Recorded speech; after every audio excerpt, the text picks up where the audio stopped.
Well, hello there, all you beautiful people of the internet, and welcome back to, yes, the yearly dirge called F1 23.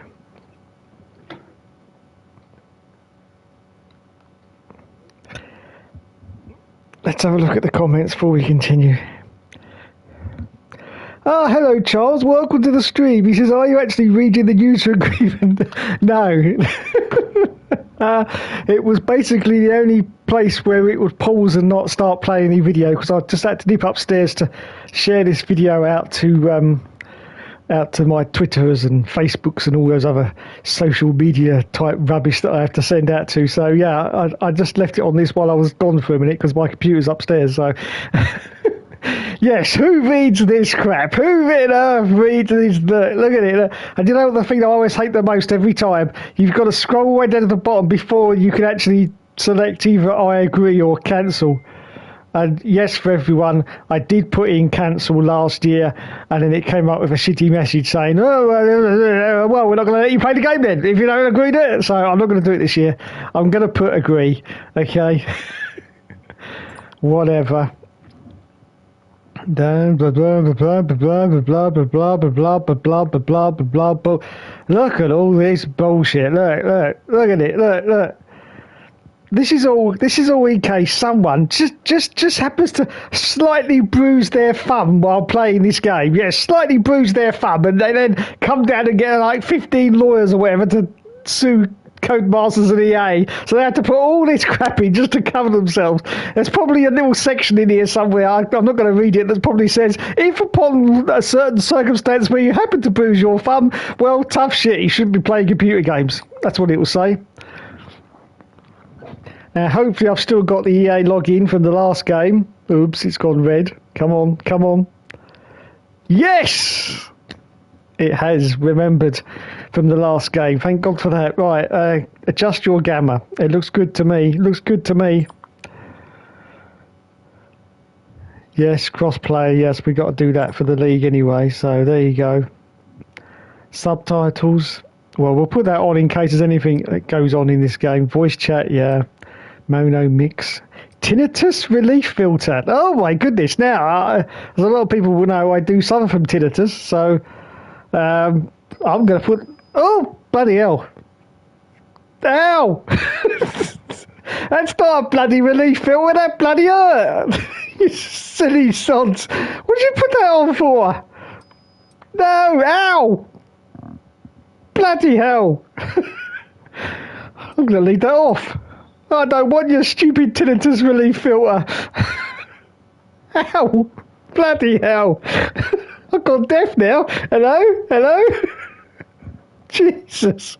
Why on earth would you put that on there and then start chucking out loud noises? Oh, that's ridiculous. Colourblind. Now, I'm colourblind as well. Everyone watching this is going, Jesus Christ, someone just get a shotgun and shoot him. I'll leave the colourblind off, actually. Yeah. Right, is that it? Here we go. Oh my God. License music. Quickly. Settings, music. No, we don't want that. Where's the music? Oh God, no, back. Where's the music? Now, I haven't touched this game, just to let everyone know. Oh, God, they're going to get me for the music on this if I don't switch it off, but I can't find it. Where's the bloody music? Oh, God. Accessibility. Perhaps that's it. No, that's that thing again. I don't want it on casual anyway. I want it on... Music! Here we go. Oh, my God. Now, last year, you could just turn it all off. Oh, there it is, down the bottom. Yes. Turn all on, off. Off. Oh. Okay, I'll probably still get a coffee match for that, but anyone who's really interested can get... What's all this down here? Theme music. Ooh. Oh yeah, we'll leave that on because none of that's copyrighted. Ian Livingston now. F1 2012. Oh my goodness. I bet that sounds pretty decent. F1 2012, lads. F1 2012. Yeah, it doesn't look like it's going to play it right now. Can I, if I turn that on? No. That's weird. It won't play the music. But yes, anyone who's interested, try and find out what that sounds like, because that looks pretty decent. If anyone remembers F1 2012. Anyway, the music is switched off. Thank God for that. Right. Okay. I've literally just switched this on. Literally. As you can probably see. I've just got to do some controller settings as well. Because I have a particular set of skills, as Mr. Liam Neeson said in Taken. Yes. Right, I'm not going to touch the calibration. Any of that. I usually just muck around a little bit with it. All the vibration and force feedback. I am on a PS5 controller, which is supposed to have lots of bells and whistles. We will find out. We will find out. I'm going to leave all this completely default as well, because apparently if it's the same as last year's, you can turn the wheel rotation down. It helps a little bit with steering, but we'll leave it all as it is, default. Right. Yes, because I am a gear up personage. Yes. Gear up personage, but I like the triangle button to be my gear up. And that one for gear down, yes, that's right. Handbrake. What do you need a handbrake for in Formula 1? God's sake. God's sake, what do you need a handbrake for in Formula 1? That's what I say.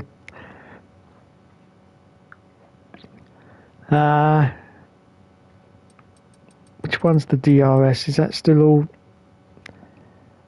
Activate, deactivate, DRS is the triangle. Well, that's not going to work then, is it? Because that's going to be the same as the gear up. So we'll do that as the X, because we'll do that as the X button. That's it. Pit limiter, well, that's going to be automatic anyway. Handbrake. How do I unbind? We'll unbind that. So yeah, we'll have handbrake unassigned, because we don't need a handbrake in Formula 1. What the hell do you need a handbrake for? So that, I think, is all good.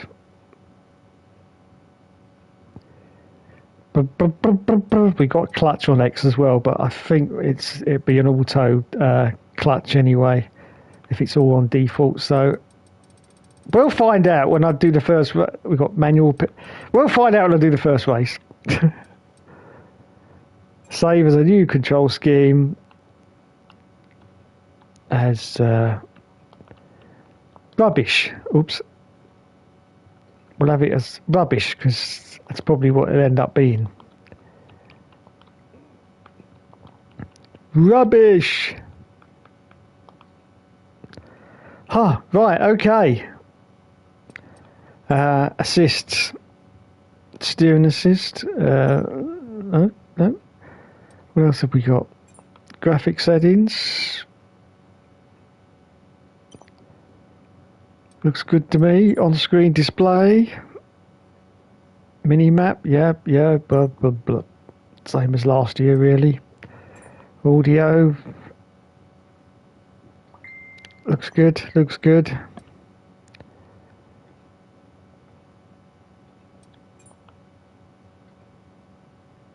Okay.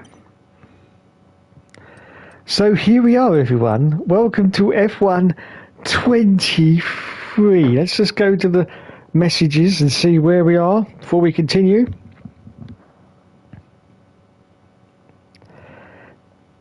Charles says, sounding weird you say my actual name. I know.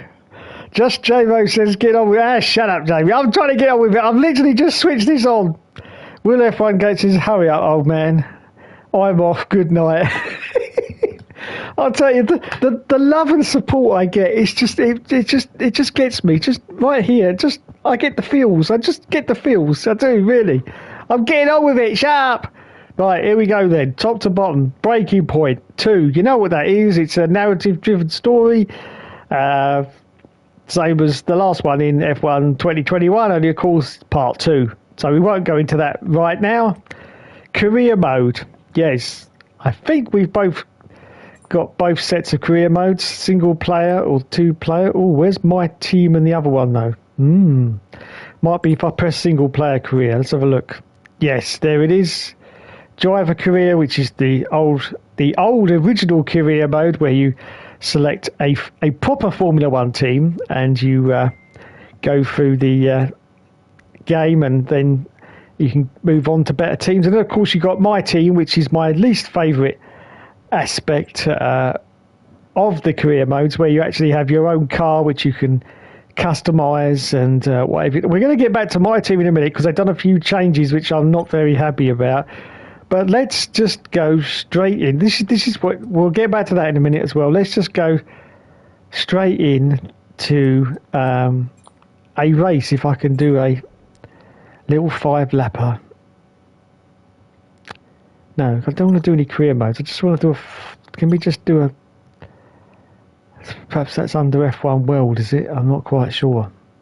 You don't want to do multiplayer. Welcome to F1 World. F1 World. That'll offer you events based around casual or competitive play, single player or multiplayer, fun versus realism, and everything in between. As you play, you'll earn upgrades that can be equipped to your car and team in the garage, increasing your tech level and giving you the performance you need to tackle greater challenges. Along the way, you'll build up your compendium, find new ways to customize your car and character, earn trophies for your trophy cabinet, and more. So when you're ready, jump into the play screen and take your first steps into F1 World. Why have I got Joseph 7833333339 sitting on my couch? That's what I want to know. Why is he on my couch? Go away. Unbelievable scenes. Anyway, so here we are. It doesn't seem... I can't find the thing where I can just do a 5-lap race. It doesn't seem to... Very weird. Let's try play then and see what happens. This is what we call the activity screen. It's basically your jumping off point for all the different ways you can play F1 World. Okay, so feel free to explore, have a good look around, and when you are ready to get your journey going, just select series from the list and we'll go from there. Thank you. That's locked off. Oh, Grand Prix. Oh, I think we finally got something. Grand Prix. Let's have a look. F1 World Car, F1 2023 car. Let's go for the 2023 cars. Oh, finally we can do... Oh, bloody hell, that took a long time to find, didn't it?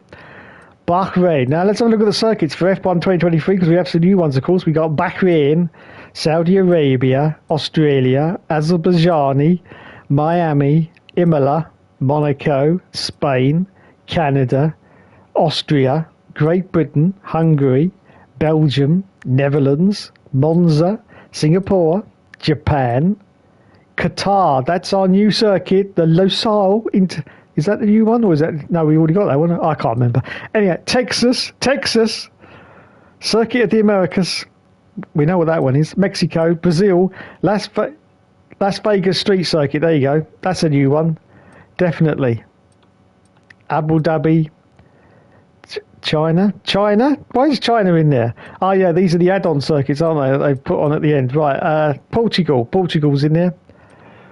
France is in there. That's the old circuit from last year, of course. China's in there. Abu Dhabi's in there. Who keeps messaging me? Stop it now. Goodness.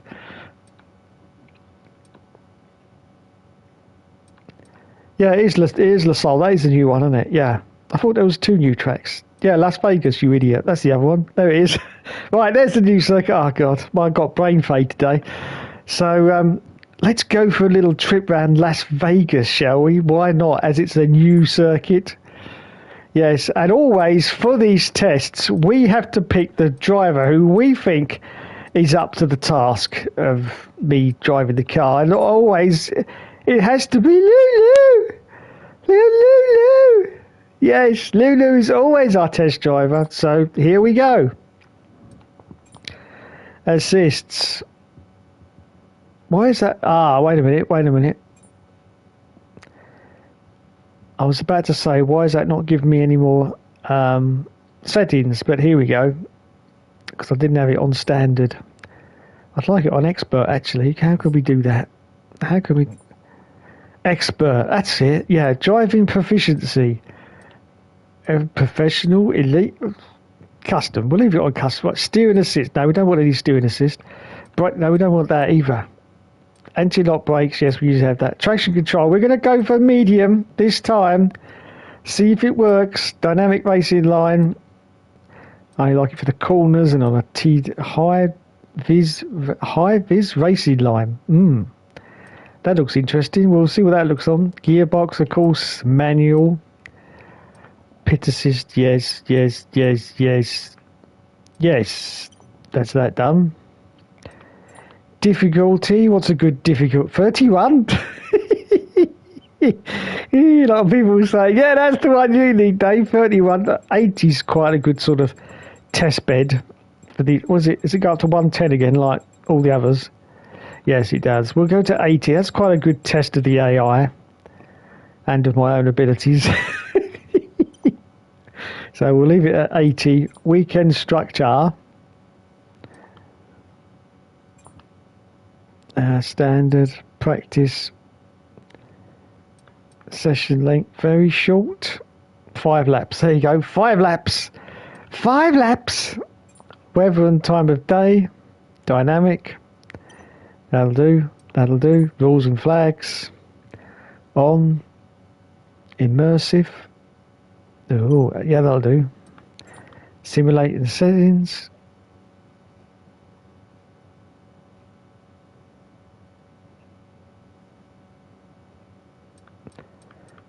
I'm going to put race starts on assisted because I might have problems with that controller setting I put in earlier, so I'm going to put it on assisted. Pit lane, car damage. No, we'll have that on standard. Standard, collisions on. Yes. Controls, audio settings. We'll leave as is. Right. Oops. Start event. Here we go.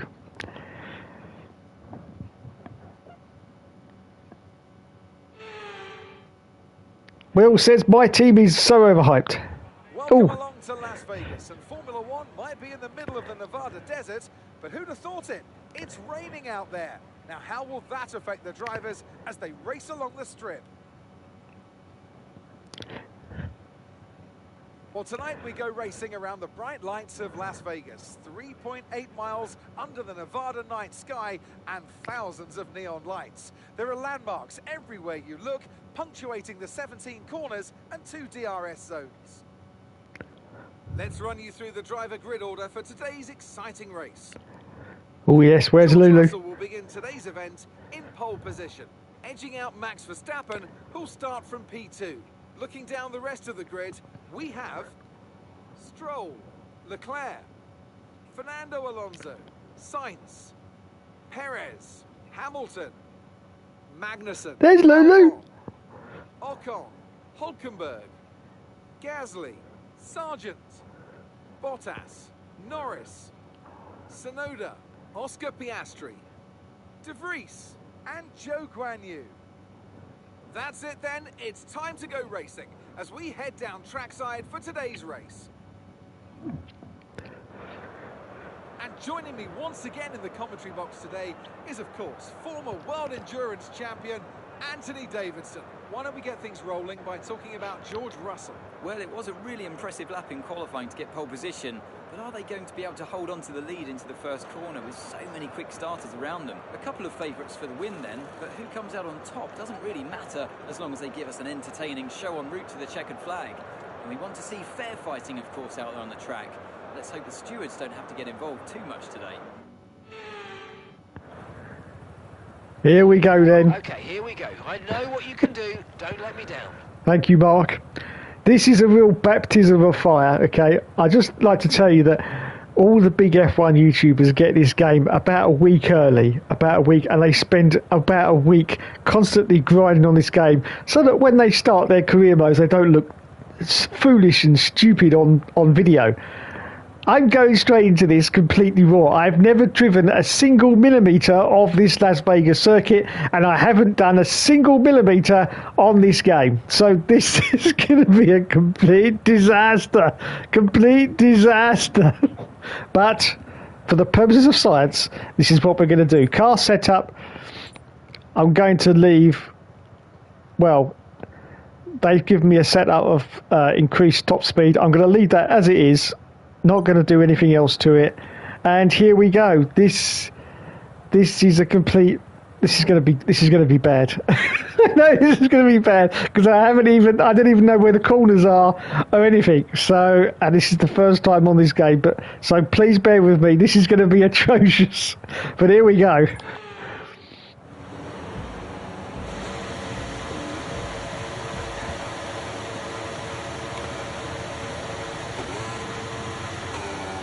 Ooh. Oh my god! Oh Jesus! There's a corner! Oh god!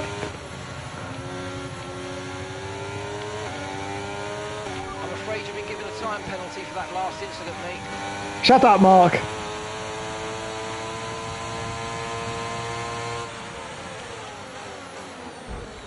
Oh, there's another corner!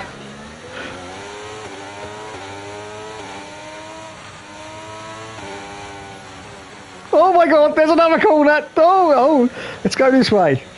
Okay, I've got a brand new race strategy on your MFT if you want to go and check it out.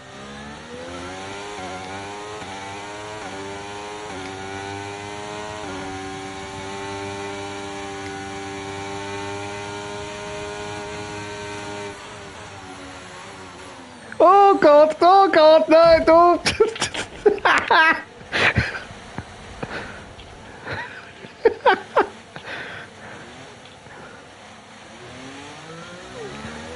Okay, the underbody's taken some damage. You might start to notice it soon.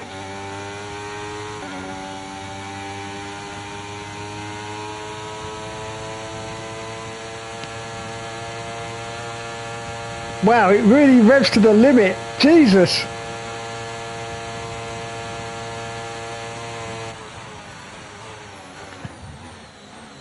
Oh, and there's another corner.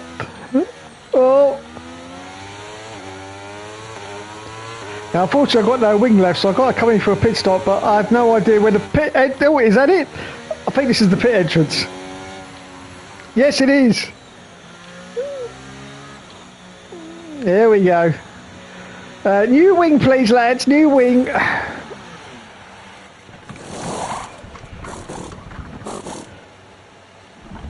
Thank you, my good men. Stroll's in as well. Why is Stroll in? That was a fantastic stop, faster than we were expecting.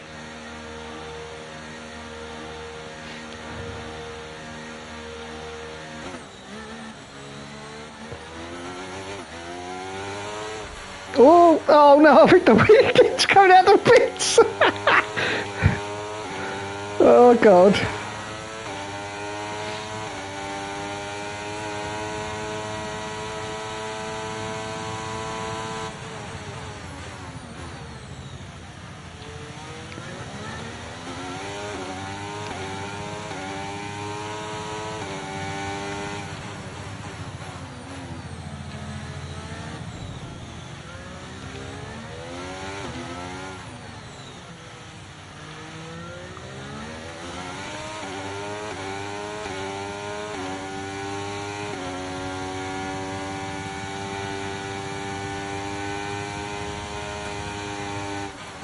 The underbody's taken a little damage, just watch out for it.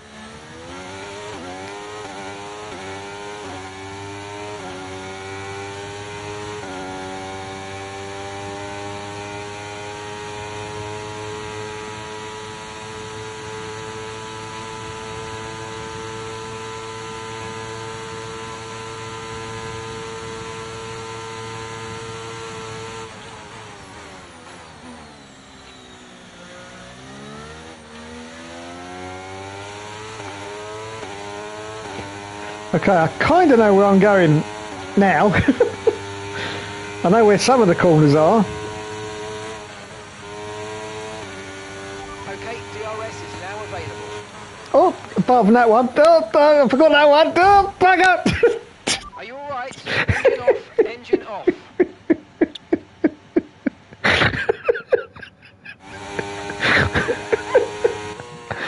Oh, fucking hell. DRS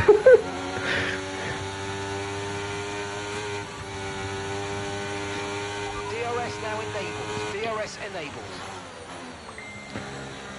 Las Vegas has got some very tight turns.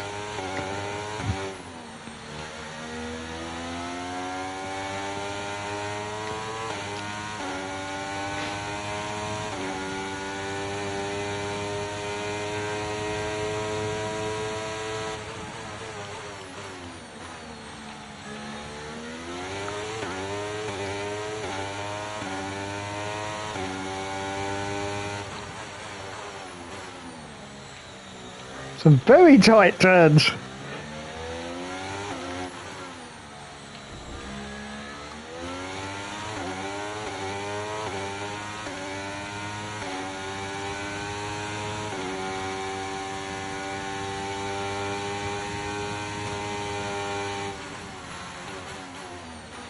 Oh, some very tight turns.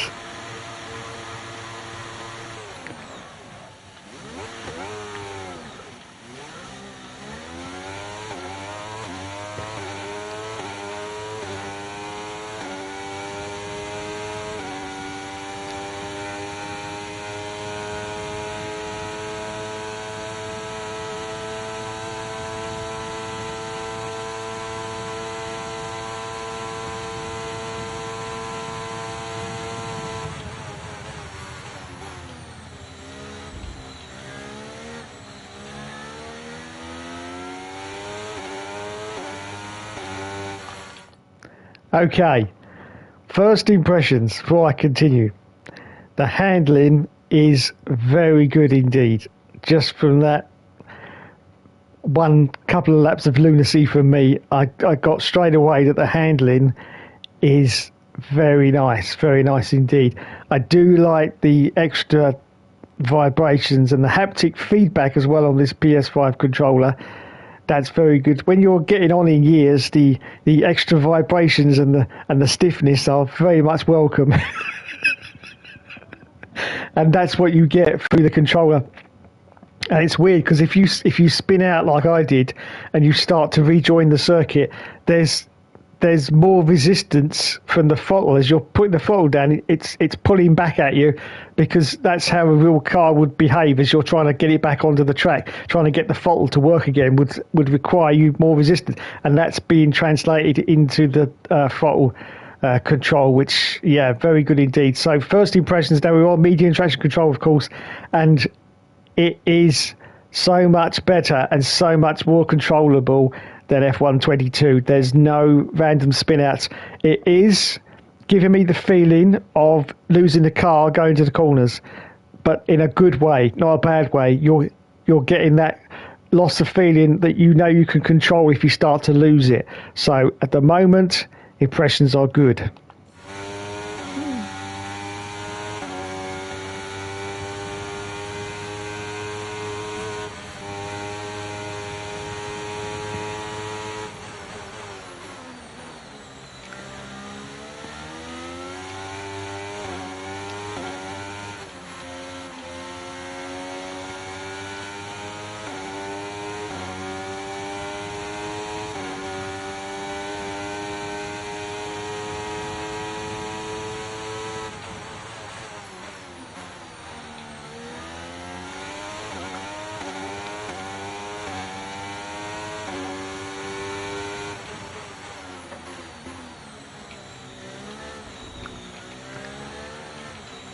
That is a bitch of a corner. Now, also, if you don't get the corners right, it punishes you by making the throttle stiffer as you're trying to get on the power, which I find bloody decent, actually, I have to say.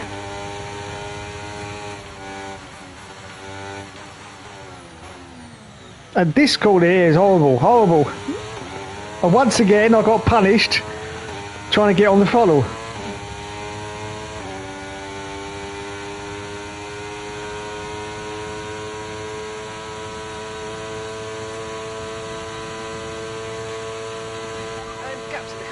it is, 27.7 seconds. I have to say, the full rev range is pretty epic. I've not heard a car revving that high in Formula One games for, I don't know, about the past 5 games, I think. It really goes right up to the limiter.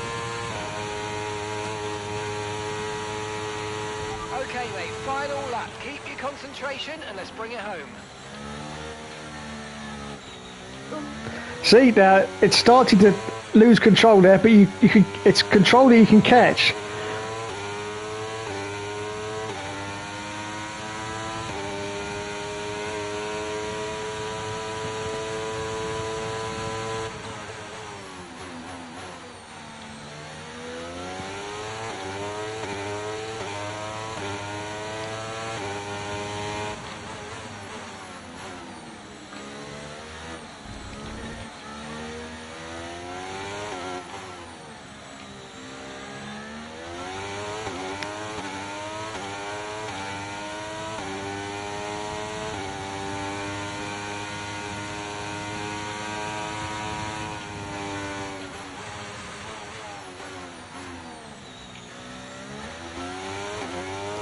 That's a bitch of a corner, that one.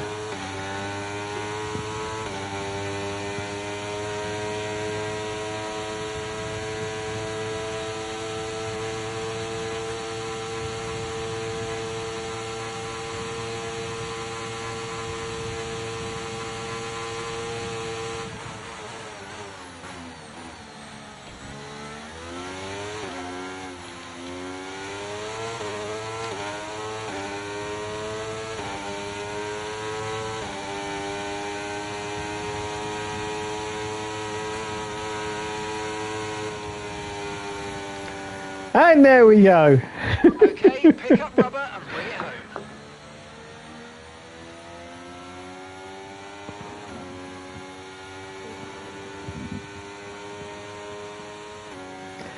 Will says, Sir Lulu of glorious Inglewood, yes. I went and came back and you still ain't started a race. I'm on it, Jamie, I'm on it. Hello, Kieran Stainton. Welcome to the stream. He says, race my Buddha. I am racing, I am racing. Will says, Norris is so overpowered in the career mode I've seen so far. Wow, really? JW97 says, Hookster Talks is looking a bit different. Yes, I was gonna do a Hookster Talks and then stream this later, but I didn't think my voice was going to hold on for about 4 hours, so I decided to do this instead. Fantastic. George of the Russell, watch out for that win. Yes, indeed. And he's done it. There he is. So the animations look pretty much the same as last year, I must admit. Not much difference. Oh, George looks a little bit... yes, oh dear. That's not very good, is it? Codemasters, we need a patch for George. Need a patch for George. The mouth does not... Look at the mouth on George. Oh my God, no. Patch for George. Patch for George. That mouth does not look good.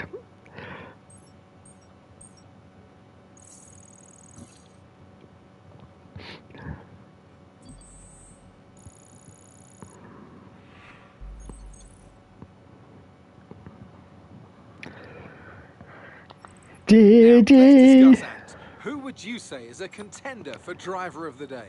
There's a few contenders, but George Russell... So there you go. My first race on F1 23. Will says 12 points on the crawl room for George of the Russell. Yes, indeed. Well done, George. And what about me? What do I get for my performance? Let's not go there, shall we? Let's not go there. Right, that was very bad. Let's go to a circuit that I do know now. I would say Bahrain, actually. Yeah, let's go to Bahrain, because that's a circuit I know very well indeed. Very well indeed. Now, this time we're going to pick someone else. We're going to pick... No, we're not. We're going to pick the man of the hour. Yes. Fernando Alonso. at Bahrain. I just want to turn the master volume down a little bit because it sounds a little bit loud to me. I don't know whether it sounds loud to you at home, but it sounds loud to me. So I'll just turn it down a little bit. I'm pretty sure that's good. All the settings are saved from earlier. I don't think there's anything I want to change actually. I think it looks pretty decent. My camera settings are horrible, but I'll change those at another time. Okay, let's try this then at Bahrain. Hopefully this will be a little bit better because it's a circuit that I do know very well indeed. And a Latifi of the week for Lewis Hamilton, outrageous. And a disqualification for Dave, yes. Right, here we go then. The race not far away from starting. Here's what today's grid rundown looks like. Charles Leclerc lines up on pole position, edging out Sergio Perez, who lines up P2. Whatever. Right, come on. We've done all this now. Let's get on with it. Car set up. They've got balanced. We'll leave it at balance. Let's go.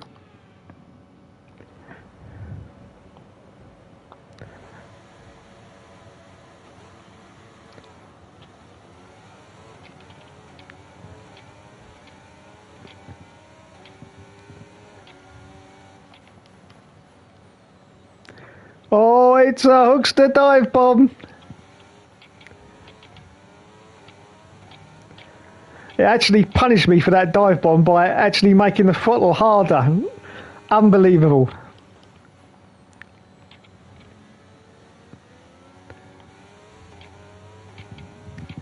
There you go. You see, it started to come away from me again, but once again, controllable.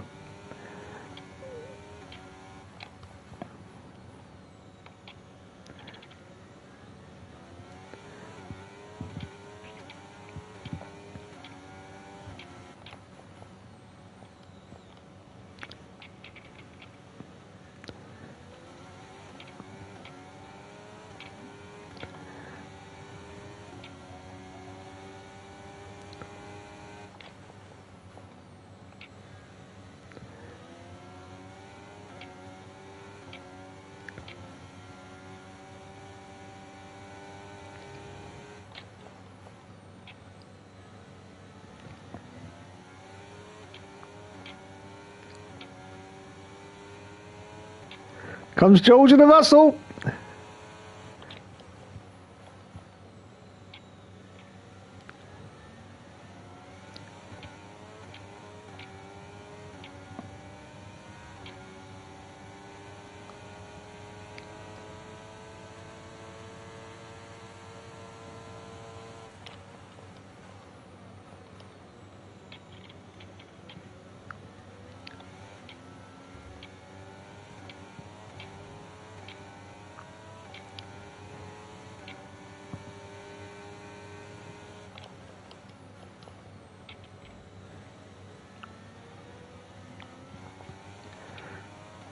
See, once again, almost lost it, but it was controllable, which was not the case on F122.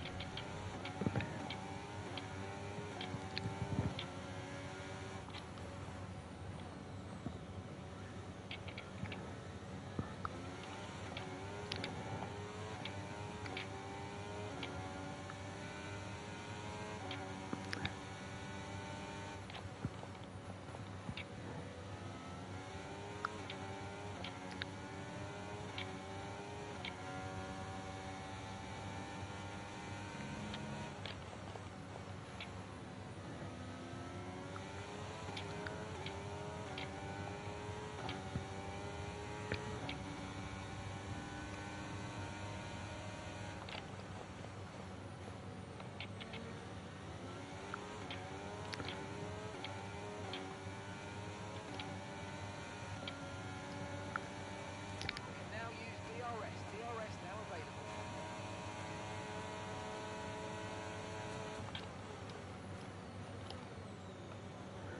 available. The AI don't seem as overpowered as they were in the last game either.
second, trying to keep focus.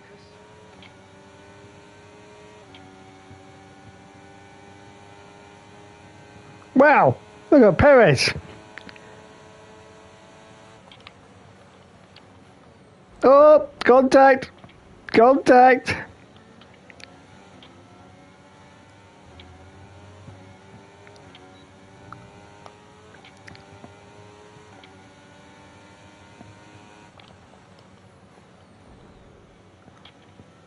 Dive bomb for good measure.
So there you go, number 5 lapper. Race over, take care of the car on the way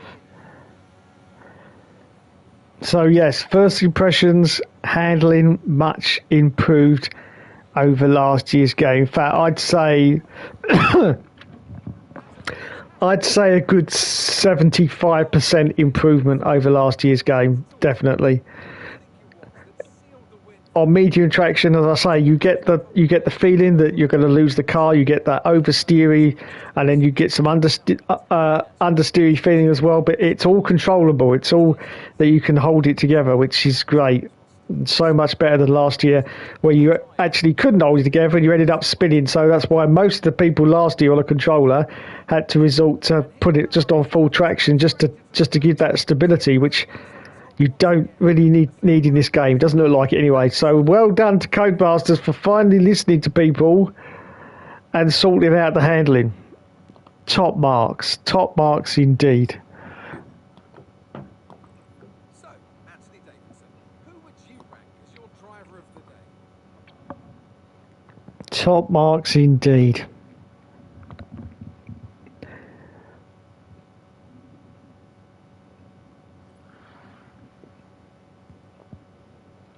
Will says, do a race at Qatar next. Okay, Will, I will do that. You see, the power of the interactive internet. From what I just see, I actually like it. Yes, me too, Jamie. Now, of course, I'd just like to say that although I'm not very good these days, as lots of people would like to point out in my comment section, one thing I have got is experience. In fact, this year, 2023, is my 40th year of driving round in circles. Yes, I've been driving racing games for 40 years this year. I've actually got a video coming out at some point this year celebrating my very first racing game, so look out for that. That'll be at some point this year. So yeah, 40 years. So I've got a vast experience of racing, especially Formula One games, because at the moment that's all I'm playing. So yeah, I've driven them all the way down to the very earliest F1 games. So even though I'm not that good anymore, I can tell you right away, especially if you're on a controller. As for steering wheel users, I can't tell you whether it's good or not. That's down to people who know about people who drive steering wheels. But for the average person, as I've said this before, 75% of the people who play F1 games just sit down with a controller and play them. They don't have steering wheels because steering wheels have their place. I'm not knocking steering wheels, okay? Steering wheels are fine. They have their place, but steering wheels are a pain.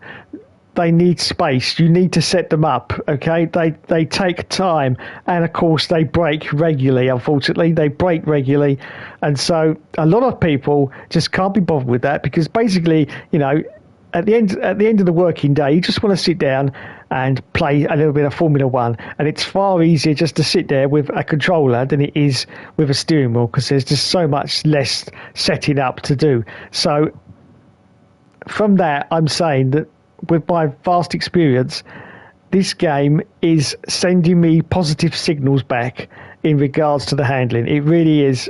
It's a real step up. I'm trying to sort of think about what other F1 game, especially from Codemasters, it feels like. I would say it's probably closest to F1 2020, but it also feels a little bit more planted than 2020 because you could also make mistakes in 2020 and spin the car out on the curbs and stuff like that. This has got just a little bit more stability, I feel, than 2020. So, yeah, I've got to give EA top marks for the handling. Now, of course, a lot of you out there will be saying, yeah, but they've just dumbed down the handling to appeal to all the young kids. And yes, to an extent, that is what they've done.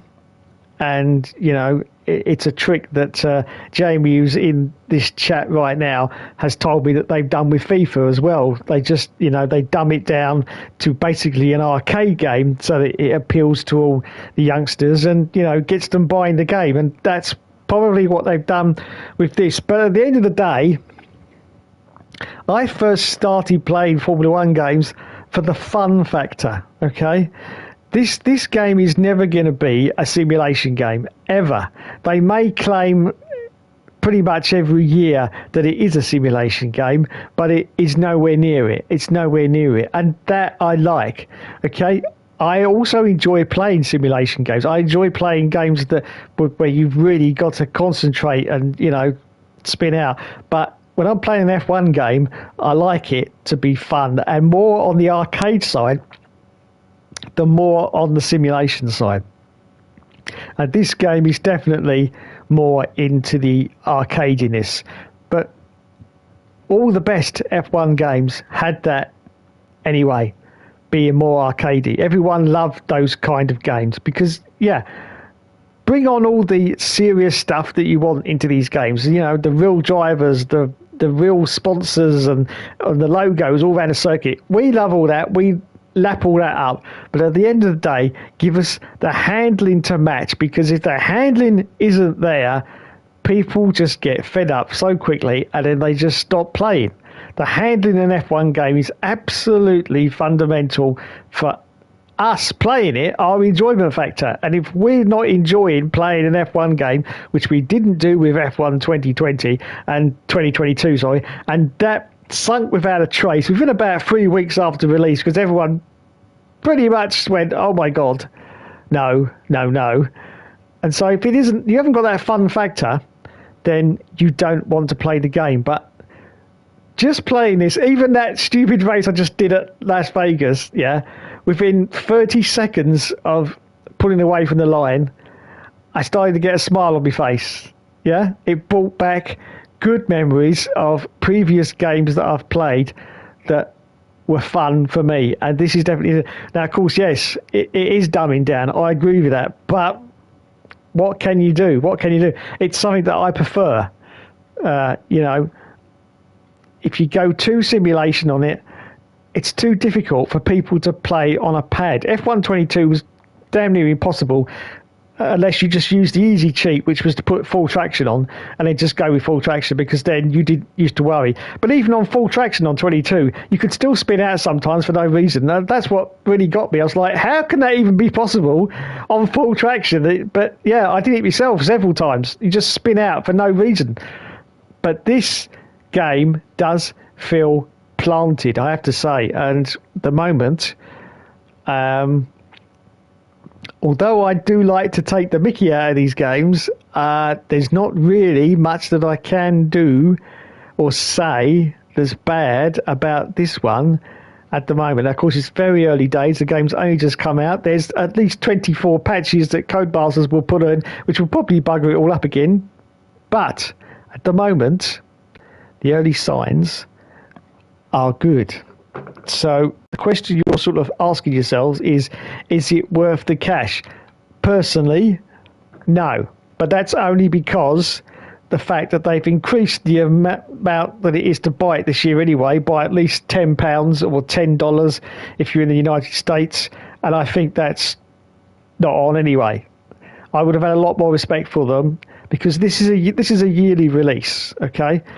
It's going to have the same things in it every single year. So you can't really justify keep increasing the price. I'd have had more respect for Codemasters, or should I say EA? I should just say EA now, because it isn't Codemasters. I'd have had more respect for EA if they'd have just not decreased the price but just frozen the price so it's the same as last year. Then, you know, this would be a solid game. At the moment, it's too expensive. It is too expensive for $70, £70, and £90, £100 for the Champions Edition. It is too expensive. If you wait, though, that price is going to come down very, very quickly. Very, very quickly. Now, I didn't pay anything like that. I paid $59.99 for this from an online website called the Game Collection, and it's on disc, but that was only £60. So it was actually the same price as last year's game. That's how much I paid for this, and that would be the maximum that I would pay for this game. So, you know, I'm not sponsored by them, but if you want it, if you're in the UK, I don't know whether the website is universal, it probably is, but if you're in the UK, if you want it for the same price as last year, then go to the Game Collection on disc. It's £60 right now. So yeah, in that it is worth it. But yeah, unfortunately, I mean, I can understand why the price has gone up, because overheads and whatever for everyone has gone up because of the current crisis that we're in. I can understand more for a game development company as well, a software development company, more than sort of like your gas or your electricity, which is raking in a huge amount of cash from the extra money that we're having to pay for electric and gas. And then they're saying, oh, yes, but, you know, we've still got to put the prices up. I've got less sympathy for that, because they're raking in a huge amount of cash. Now, of course, Codemasters and EA aren't doing that. So, yes, they are having more overheads that they've got to pay for. So I can understand why they put the price up. I'm just disappointed that they put the price up. I think it would have been a lot better if they just frozen it just for like this year and next year until this, because we can see now that, you know, things are very slowly improving. Just for this year and next year, they could have just frozen it and then, you know, started to put it up from like 2025 onwards. That's just my personal opinion, of course. But there you go. Right, let's go to the messages. Will says, yeah, this looks decent, to be honest. Much better than F122, yes. Jamie says, well, I use a pad and so does Dave. I couldn't play F122 without having traction on, which is the first game I couldn't in 12 years. So the fact Dave has it off is a massive plus, yeah. Will says, I usually use medium traction, but I use full on F122. Yes, exactly. I think we'll be back to playing on medium traction again. Yes, I think we will. I mean, I'm on medium traction playing those, and I'll just as I say, straight out of the box, never even turned a wheel. It just felt fine. There was no problems. I had the game myself. I haven't played it yet. Yes, Jamie has got that EA Pass thing where you get demos of games for like 5 hours, which is rather decent, I think. Will says, I'll be getting my copy tomorrow and I'll be doing a career mode with Williams. Not asked about my team, to be honest. No, nobody's asked about my team. Only interested in having my team is doing a 2-player one with someone. Yeah, that would be all right. I mean, with F1 Manager, the idea of doing my team is kind of redundant, to be honest. Yeah, it is. It is. F1 Manager is much better than my team. The my team car never changes, so it's always simply average. Yeah, that's always been my complaint about my team. You've got that same car all the time, and all you can do is upgrade it, and that's it. That's why I always do the driver careers, where you're starting in a back of the grid team, but then you can work your way up into better teams and better cars. I don't know why that mode is always now getting pushed to like the least most popular mode in the game, because I still play it for my all seasons career mode on Sunday evenings. I still play it for that. There's no way I'm ever going to swap it to my team, because I just don't see the point. You're in that generic FIA car from 22 or whatever, and you're stuck with it. You're just stuck with it. All you can do is change the paint scheme, and that's it. And of course, upgrade your car. Now, I've been talking in a chat somewhere about the fact that I'm going through a my team on F1 2020 at the moment, and it's just boring me to death. My most exciting thing has been changing the livery of the car. I started as black and now changed to yellow, and that's about all the excitement you get. After 2 seasons, and this is the predictability that I hate as well, after 2 seasons they do that R&D development reset where you got to upgrade all your parts, before the new season otherwise. And the trouble is now you don't get enough time. You only get like 6 weeks to upgrade them, so you've never got enough points to upgrade. So you go into the next season, which is like season 3, and you're basically starting from scratch again. You've got to build all those upgrade parts back up again, and whoa, guess what happens? You then go through another 2 seasons, and at the end of season 4, oh, wait a minute, no, we're doing an R&D reset again. So then you've got to start again, and it's just like copy paste through the whole lot. I'm currently on about season 5, and I'm losing the will to live. I really am losing. I've always said though that a 10 season career is absolutely ridiculous. Nobody's going to sit there and do 10, which is what, 200 odd races.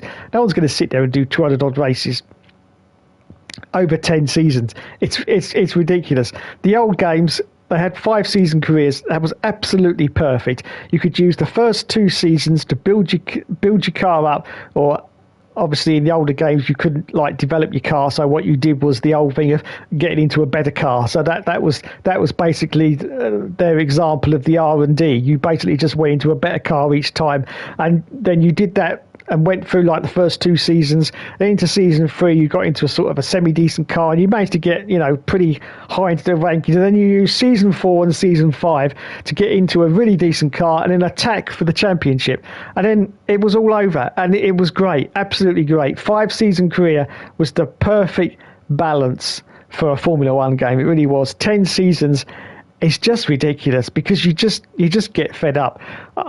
I mean, I don't even know if I'm going to get to the end. I'm going to persevere and try to get to the end, but I just don't know if I've got the willpower to do it, to actually get there, because it's just boring. It really is. 10 seasons is way too much. I don't even know where that idea came from in the first place. It started, didn't it, on F1 2016, but I don't even know where that came from about 10 seasons. Weird.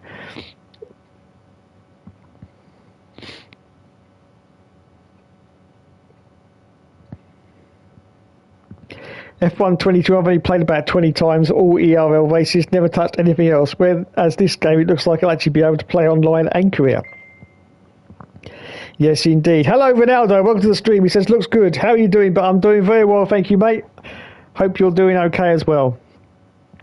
Will says, I won't be ever going back to F122 for any sort of career mode in the future, or anything, in fact. Yeah, I don't blame you, Will. Unfortunately, I've got to go back to it to do an all-seasons career. Oh, my God. That's going to be torture for me, but we'll persevere. Graphics look so good, says Ronaldo. Yes, I do agree, they do. Poochie Head says, how are you finding the game so far? Great to hear. I'm very impressed at the moment, Poochie Head. Very impressed, I have to say. I have F122. It is still good.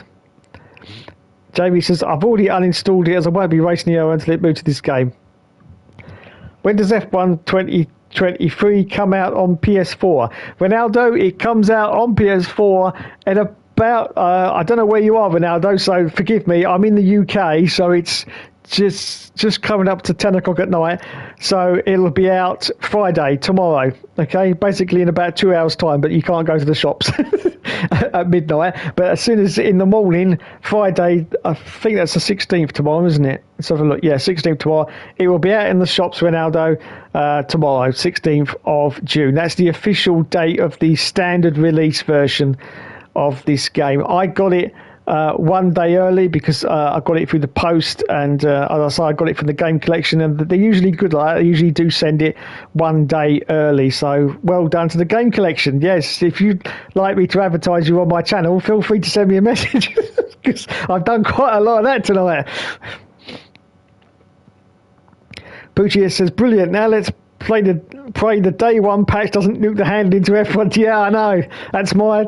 In fact, I've just heard they've just done a handling patch for the game, and I'm like, oh no. But I think that's already come out, and I think that's incorporated into this into the game I'm playing right now. I think so, anyway. Let's hope so.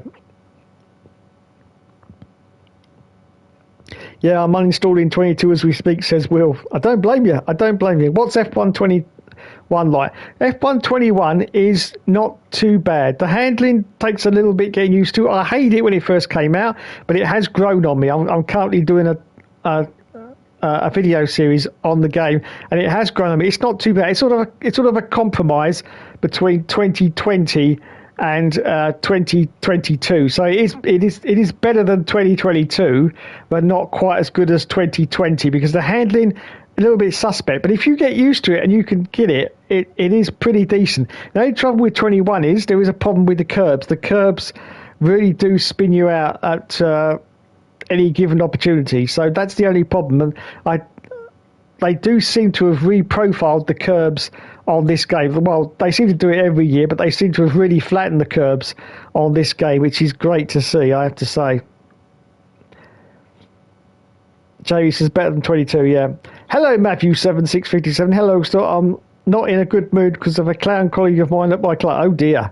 Oh dear. Well, hopefully I'm cheering you up with my excellent stream of F1 23. F1 2020. Is 2019 the best F1 game? Of the past few years, I would probably say yes, it is. Yes, it is. It's got great handling, and of course, in the career mode, it's got the first of the fact that you could change the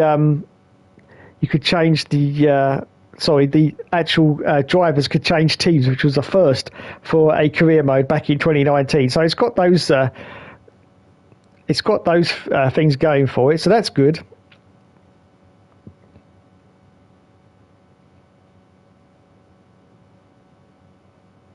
"2018 was okay," says Renat. Yes, the 2018 was okay, yeah. Hello, Scott. Welcome to the stream. Hi, Dave. Hope you do well. Yeah, I'm doing okay, mate. Thank you. Jamie says, run a lap with no traction. I will do that for you, Jamie. Poochiehead says £70 is outrageous. Yeah, I agree, Mr. Poochiehead. I agree. It is outrageous, especially in the times that we're in right now. As I said, I'd have had more sort of props for EA if they just frozen the price. It really wouldn't have taken a lot just to freeze the price, because if they hadn't done, more people would have gone, oh, now that's not a bad price. I'll buy that. More people would have bought it. So I would have had more, but, that's the way big business goes, isn't it? Matthew says, won't buy it till it's less than £40. Scott says, I bought the big version, and personally I think it's worth it at £60. But I lived on my own to be much wiser. Yes. Mr. Mr. Drum Takes in the house. Aye, Hookster. Hello, sir. Welcome to the stream.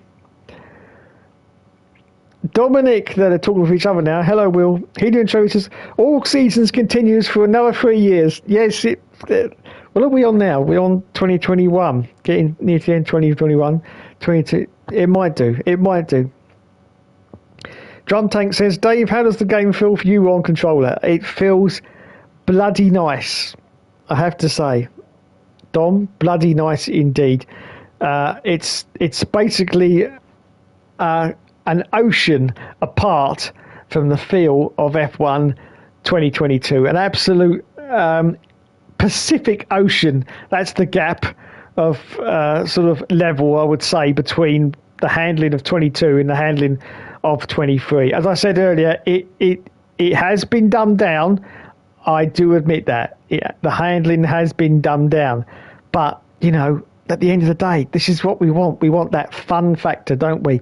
We don't want it too difficult. There are people, there are people in our own ERL league, and I'm not dissing anyone in our league, okay? But what I'm saying is there are people in our league with low skill levels, yeah? They want a game like this. This is the game for them. This is the game where they can just, have fun with. And this is it. This is definitely it. Will says, David said a big improvement on F1 22. It looked good, Dom. That's awesome. Scott says, I don't mind 10 seasons on 2016 because then the car suits my driving style, but yeah, nowadays too long. Yeah, I agree. Matthew says, it's great to have you as a friend, Dave, especially when I'm feeling down. Really appreciate the work you do. Oh, thank you, Matt. Well, I try my best. As you know, I try to cheer up everyone, as much as I can. A lot of people don't know this, but I'll tell you a little secret. I do get down myself sometimes. And I'll let you in another little secret, okay? I'm not as, what can I say, confident as how I appear on YouTube. I'll let you the little secret. Just before I came on this stream, I had a severe bout of, what can I say, it's hard to describe. Stage fright. Let's put it like that, okay? Just literally 1 minute before I was about to come on stream, I had this, because I've always had a very low confidence level, and YouTube is always helps me build that confidence up, because I know it's there. I've got it, but I've just got to, put it out there sometimes. And yeah, just before I came on stream, oh my God, I was really bad. I literally wanted to throw up, literally 2 minutes before I come on stream. But the moment I came on the stream, I was absolutely fine. Isn't that weird? That's so weird. But I was absolutely fine the moment I came on stream. So there you go. So yeah, I try and, cheer everyone up, because, lots of people out there get down days, and, it's fine. And I do as well. But so if I can just pass on a little bit of, good vibes, then it's all good.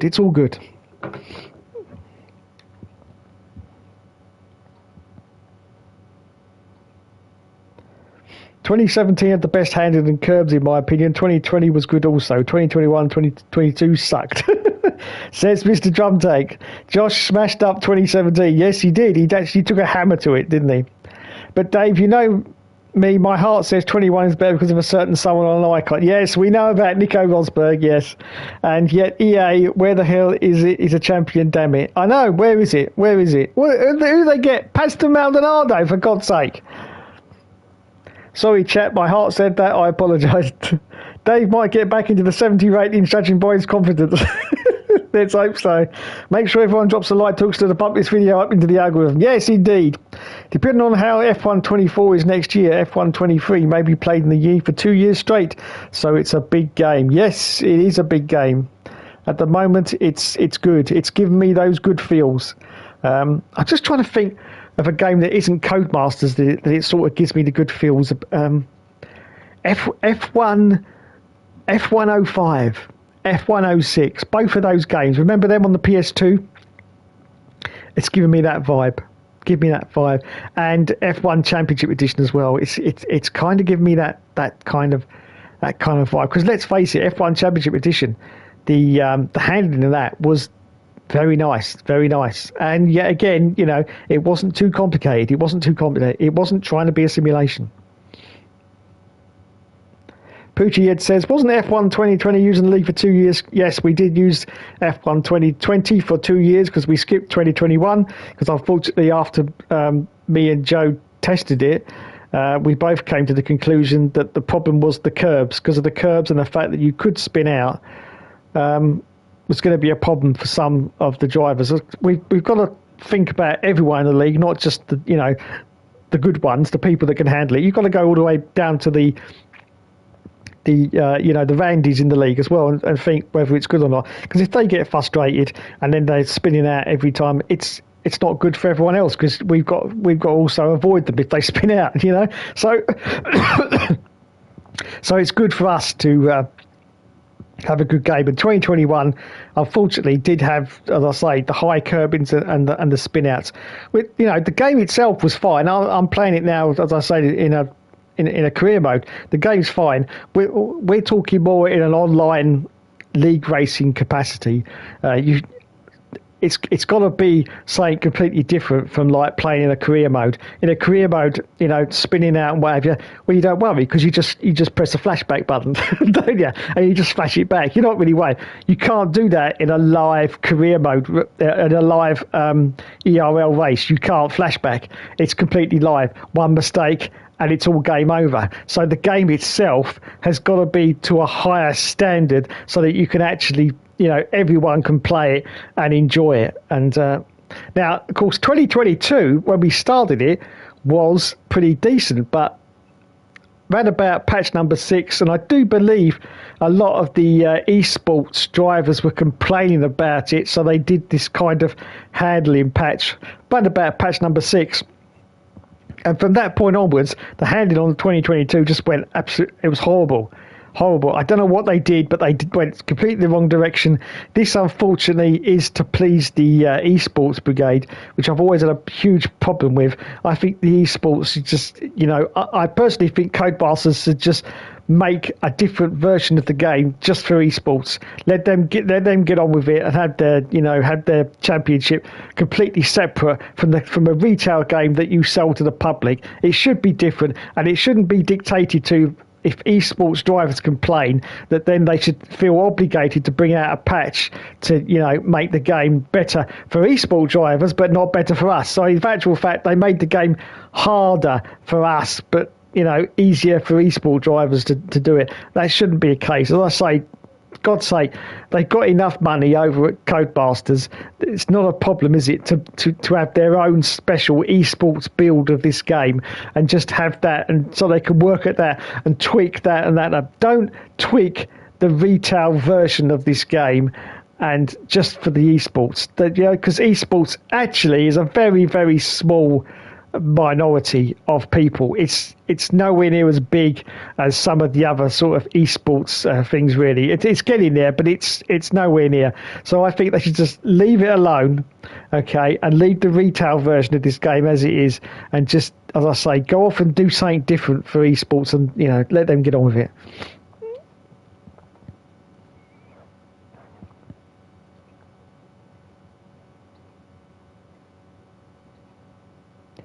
Oh, I had that with my hospital appointment. Did my back in even further. Yes. F105 springs to mind for me as well. Yes, it does. It's definitely got that. Because this is the same base game engine as F1 2015, it's surprising how much they expanded it. Yeah, it is surprising. A lot of people don't realise, but it is true, this is still running the old Ego engine, which they built for 2015. There are still elements of 2015 in this game. Of course, you probably won't recognise any of them, but there are still elements in this game. Right, I've got 2 requests, one for Qatar and one to do the traction off. So first of all, I'm going to pick another circuit that I like. Not Monaco. Let's go for Canada. This time we'll pick someone else. Should we give some of the lower teams some love? Because we're not. What's this? Oh, this is the F1 World Card. Yeah, we'll give some of the lower teams some love. Might as well. Williams. We could have Albon. Oh, you know what? I just love this little fella, and so I'm going to drive us in because when I saw him at Imola sweeping away the floodwaters, it just got me. It really did. It just really got me that this is supposed to be a pretentious prick of an F1 driver, which, let's boil it down, that's what they are basically, aren't they? But there was little Yuki Tsunoda with his little, I don't know, water shovel in his hand, and he wasn't posing for photos as like a lot of the stars do, like the celebrities, oh, look what I'm doing, look, I'm helping a poor person, look at me. He wasn't doing that at all. People took photos of him, but he wasn't posing for camera. He was just getting off, and I thought, you know what? That is good. I like that. So Yuki Tsunoda, he's great in my estimation. So we're going to drive as little Yuki. And apart from anything else, I just love how small he is. He's got to be 4'7". I know a lot of people from there are that height, but he's just brilliant, absolutely brilliant. So we're going to go for Yuki, and this time we're going to turn the traction control off. There you go. Let's see how we do. Now I picked Canada because this is very high speed, so if the traction's off it won't sort of be too bad. But let's see how we do. With little Yuki, we've got increased downforce. Okay,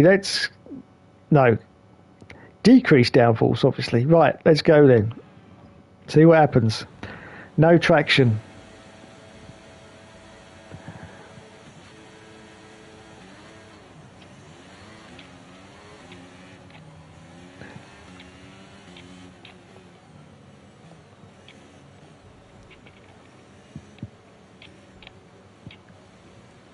Oh my god. Oh my god. All right, yeah. It's we got taken out there. That wasn't my. Oh my god! Can I restart that? Yeah, I can. Right. Okay. Okay. That felt bloody epic. Let me try that again. Hopefully, not get taken out.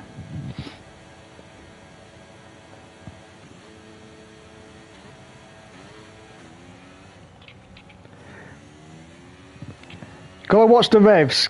I've just noticed, you got to watch the revs.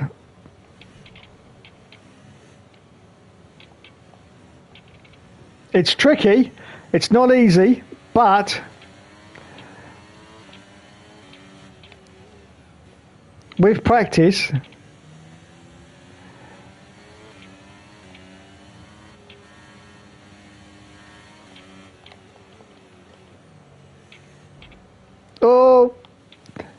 Bottas, what are you doing? Yeah, now if you go full throttle quickly, you will lose control, but it's still catchable.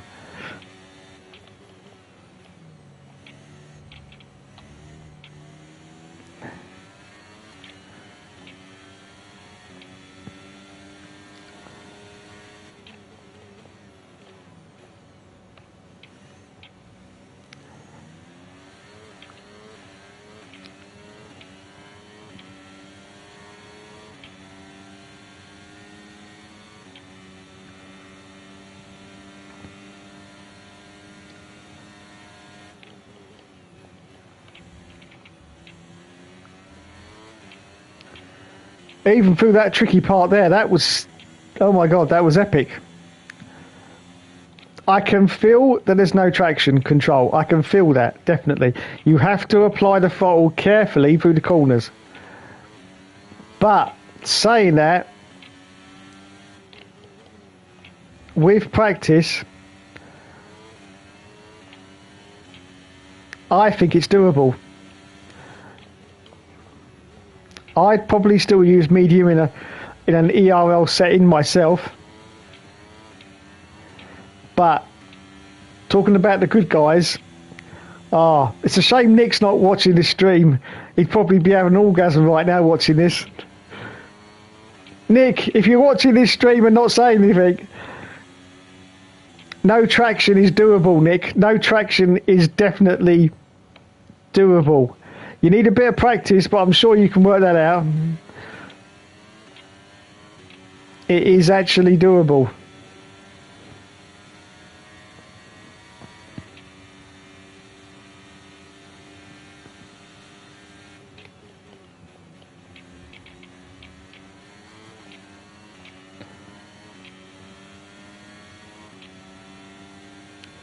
Okay, DRS is now available.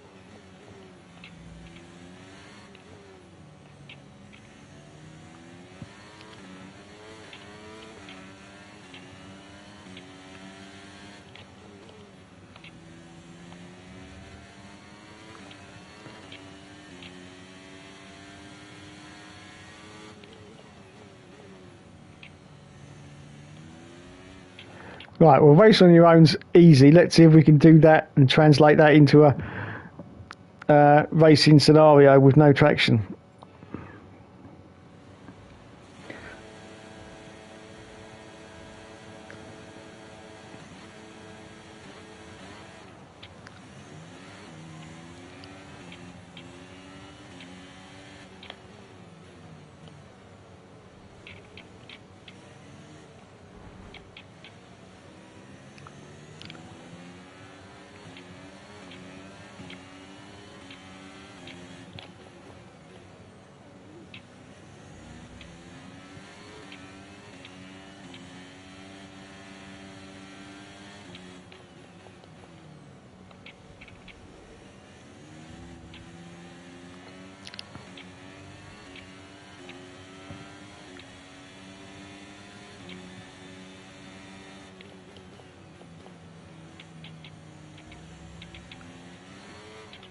Whoa!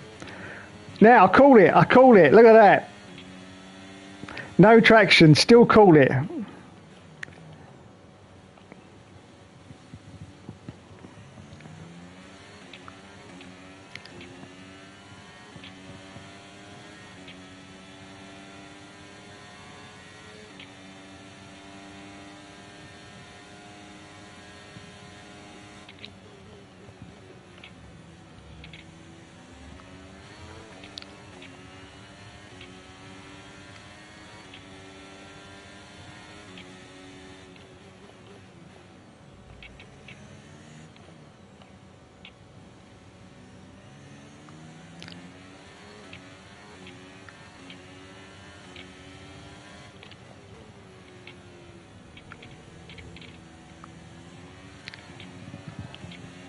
Oh, I had nowhere to go there. Oh, he got out of the way. That's an improvement. He actually got out of the way.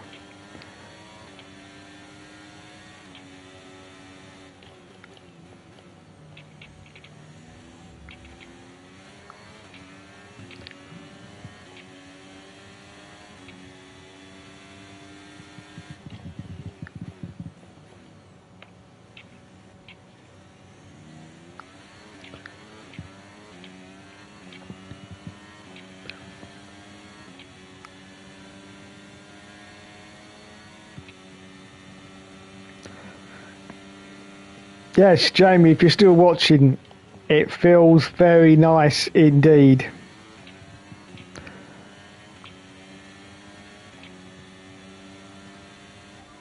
now enabled. DRS enabled.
Lap ahead is 8.7 seconds. Sneaky.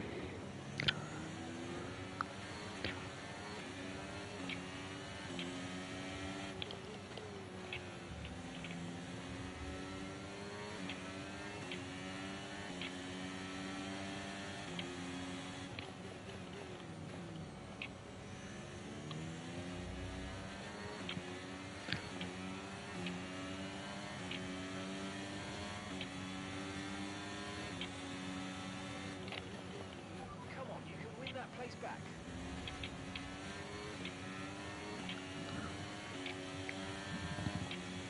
I must admit, running over the curves with no traction is also very nice.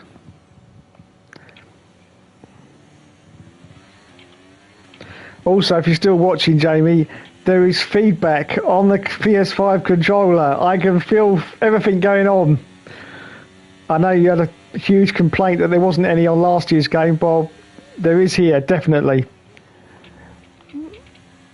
I've got rumble going on, I've got haptics going on, I've got everything going on. Final lap. Push, push.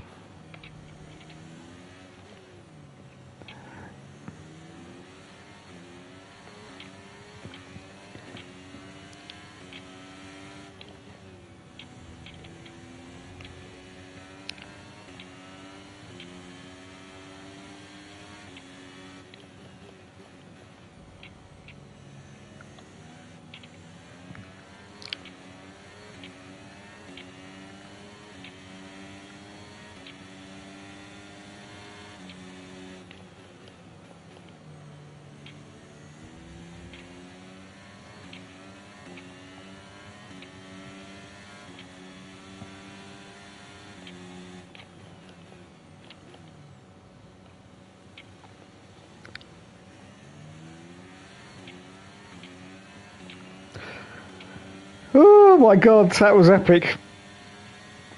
I've not had so much fun on there for quite... I hate the way the AI pass you like that though. Oh my god. Mr. Sergeant, please.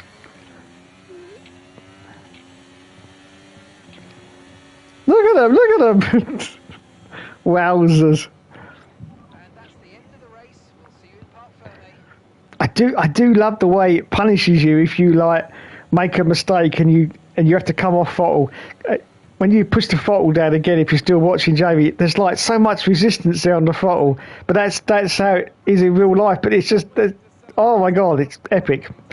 I'm going to stop gushing about the haptic feedback now. But yeah.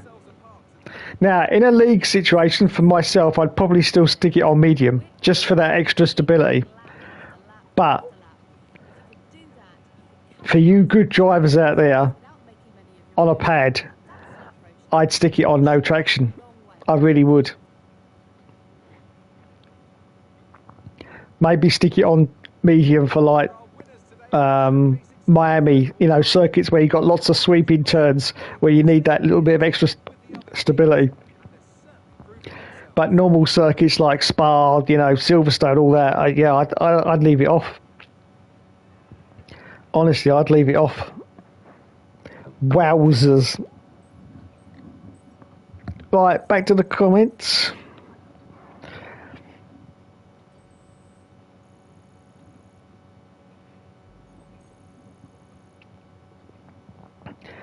Alpha says Helium. Oh, I will do that next. They made a big deal out of the precision drive technology when it's probably something as simple as editing the steering parameters for analog sticks to have a more direct input. Yeah, that's what it feels like. It does feel like they've just done something simple. I mean, we all know the precision drive technology was just a lot of PR flannel bullshit, wasn't it, basically? Oh my god, you know? Johnny says, thanks, Dave. Oh, wow, this is positive. That's really positive. I want to play Super Army Soldiers volley, but what I've seen is great. No worries, Jamie. Poochie says, do you have adaptive triggers on? Yes, I have got adaptive triggers on, yes. Yesterday, I got some Carlos Sainz merchandise. Yesterday's, to be honest. I hate this on social media, but this time next year, I'll be on my 30s. Oh, my God, yeah, feel weird. 30s, wow. And here you've got the double triggers on me, put me off so much I took it off. Lance Stroll podium, very unrealistic. Yes, indeed.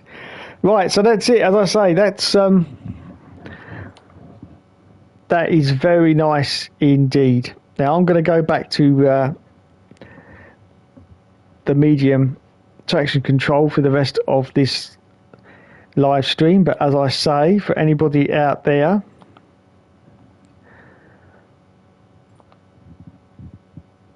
now someone suggested La Salle, the other new circuit.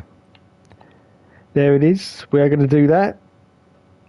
And they wanted an alpha, so here we go. Which one should we have? Oh, look at Mr. Bottas. Guan Yu Zhou. We could go for Guan Yu Zhou. Shall we? Yeah, let's go for Guan Yu Zhou. There you go. Right, so we'll just stick the medium on. Because as I say, that needs a bit of work. But here we go. Once again, I am about to embarrass myself hugely. Which I really don't mind doing anyway, to be honest. I have not driven a single millimetre of this circuit. Sands of time are running out this season for some of our drivers. Lights out are just moments away. This, the fourth race in the Middle East.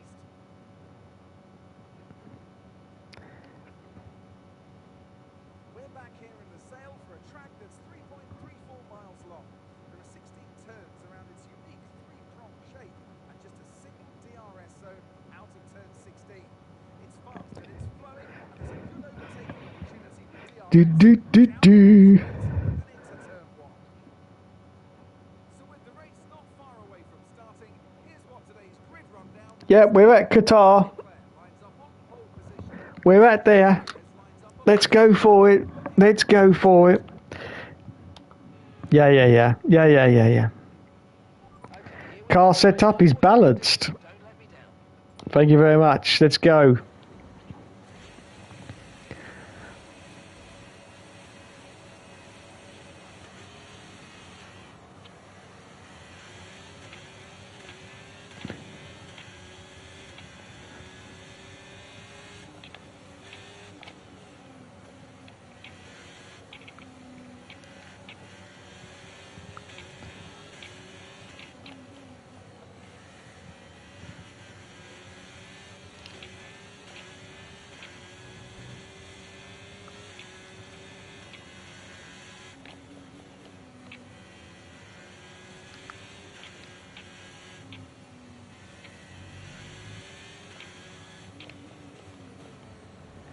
Dive bomb Dave. Yes.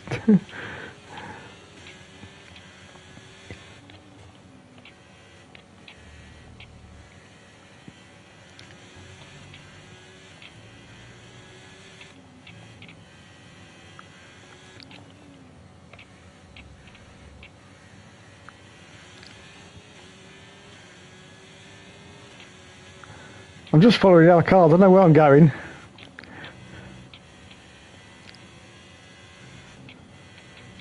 I didn't need to brake there either, I just noticed. But I did.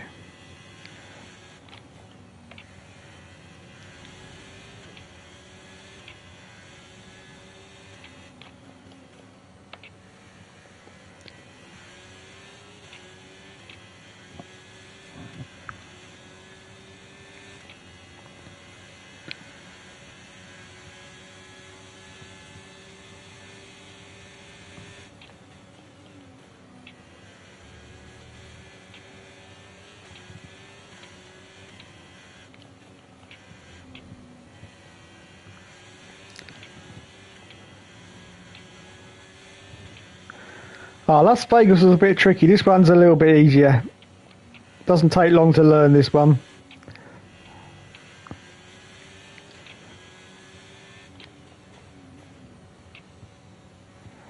Apart from that corner. Okay, focus. We need to stay on form.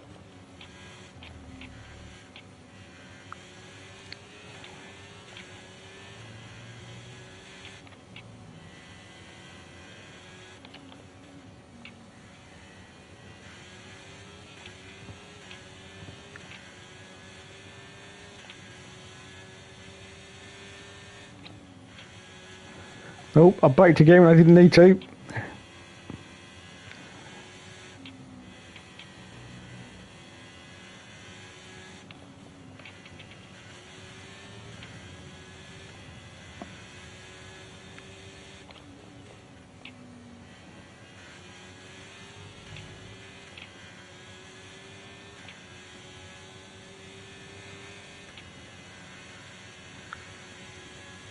now use DRS. DRS now available.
Well, that's a strange selection of corners, I must admit.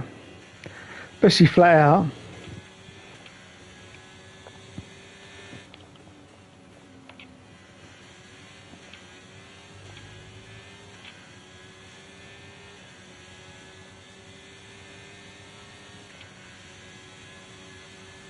We're currently trailing our teammate by 5.7 seconds.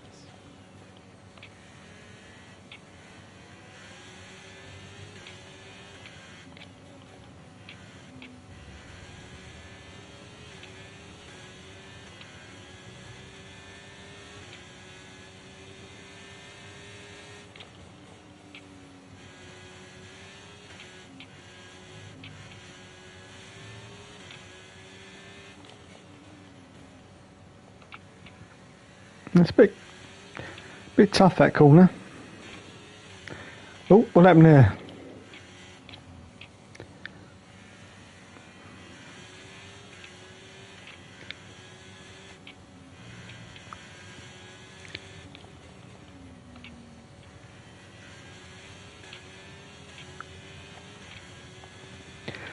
I haven't touched the ERS either. I presume it's on automatic.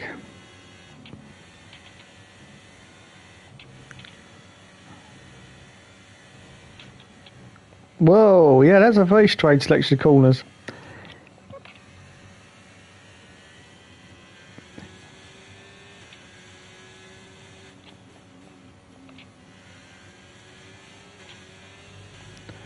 The circuit, though, is not very difficult to learn. It's one of those circuits you learn very, very quickly. Okay, final lap. Let's go.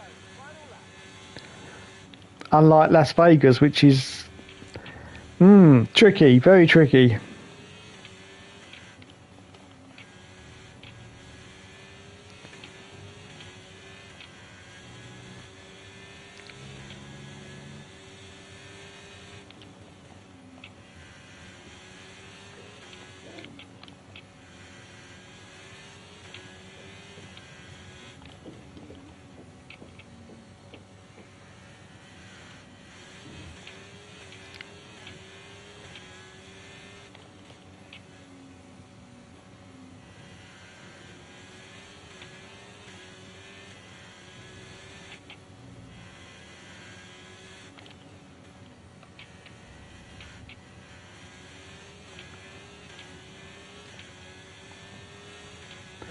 This Alfa Romeo, unfortunately, is very, very slow. Front is 3.9 seconds.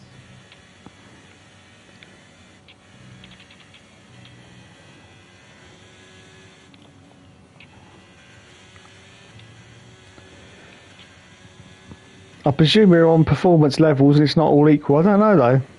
I don't think it can be, because this car just feels very slow.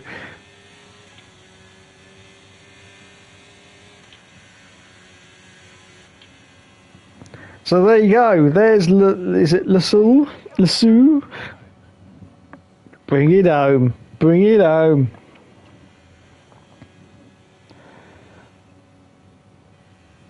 Scott says, yeah, I know. I missed a big stroll, double podium in Canada. No chance I would do see it, but not happening at all. Will F1. Qatar is really fun. I used to love it on the MotoGP games, and I will try Qatar in Vegas when I'm there in career mode. Yeah, I'd race a Qatar circuit on MotoGP 06, and I didn't mind it, to be honest. There you go. So, what are my thoughts and impressions of this game? Well, the most important thing about a Formula One game is the handling, and I have. It's my. Why is that so loud? Well, after an incredible day of racing, who was your driver of the day, Ams? It's not my sad duty, it's my good duty to report that the handling on F1 23 is very decent indeed. It's a huge improvement over F1 22. In fact, it's a gigantic improvement. Once again, I'm saying that with the caveat is that it has been dumbed down. Yes, if you're a simulation racer and you like it realistic, this is probably not the game for you. This is probably not the game. But as I say, 75% of the population play on a controller. This, my friends, is the controller game for you. Welcome back to Formula One. After it's been a tough few years. 2021 was the downturn. 2022 was the absolute put it in the bin. But 23 it's emerged. It has emerged as fairly decent. Long-term use we will see though. But there you go. Let's have a look and see.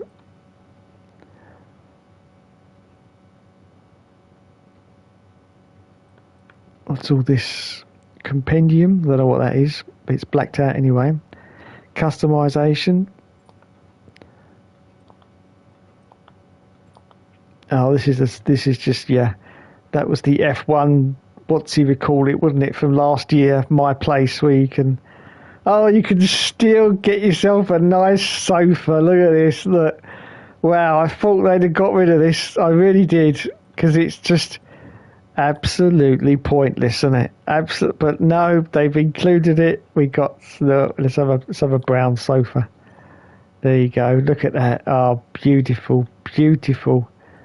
Oh, I'm actually very surprised this is still in.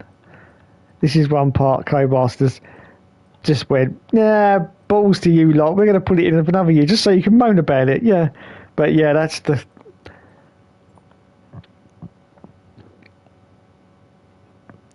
Now, apparently I heard in career mode you couldn't, in my team, adjust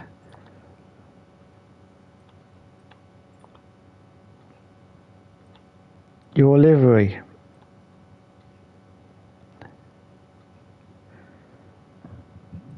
That appears to be, I don't know whether it's in my team, but that appears to be not correct, because as you can see here, you can change the colour like you could last year, I think. Can we make that? Yeah, there you go.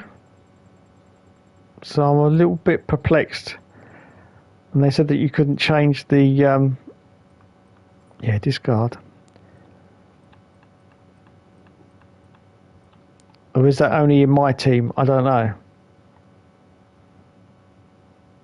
Did they make that car just for Arava? Because it looks like it, doesn't it? Oh my god. We got the usual locked items. Oh, that looks pretty... wow, that looks pretty good, doesn't it? It's a DLC. I wonder how much that is. Let's have a look, shall we? Is it? Oh, I've got to get the upgrade to even get anywhere near that. I've got to get the upgrade. Yes, thank you very much. Browse items. No, I've got to get the upgrade. I can't even browse items. I've got to get the bloody upgrade. I must admit though, that looks damn sexy. Damn sexy. I think it's got a little bit too much Verstappen on it, though. Verstappen.com and Verstappen.com on the engine cowling and on the rear wing as well. I think that's a bit too much. But the actual design, that looks damn good. But am I going to buy it? No. No, no, no. No, it won't let me do anything unless I buy it. Sponsor decals, I think they're going to be pretty much the same as there's been for the past few years, I think. Personal stickers, yeah. Yeah, we've all had... Oh, that's a little bit different. We had Engineered Insanity. We had that one last year, didn't we? But I have not seen that one or those two. So, yeah, that's pretty decent. Little bit of extra stuff for you there, for all you kids. Yeah, so once again you can select a new wardrobe for yourself. Oh my god, fantastic. Driver profile, yes.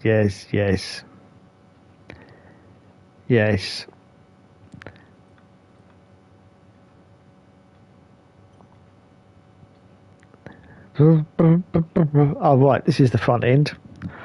So we've got breaking point, you know what that is. We'll go to that at one point. We've got the career. Now in the career,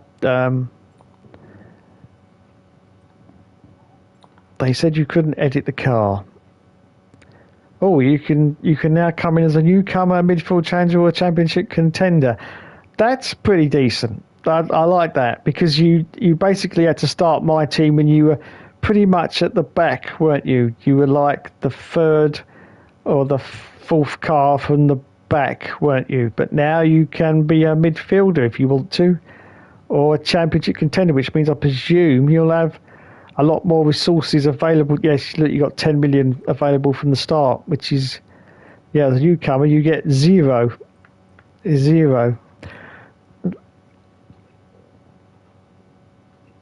So I don't want to get too far into this. I just want to get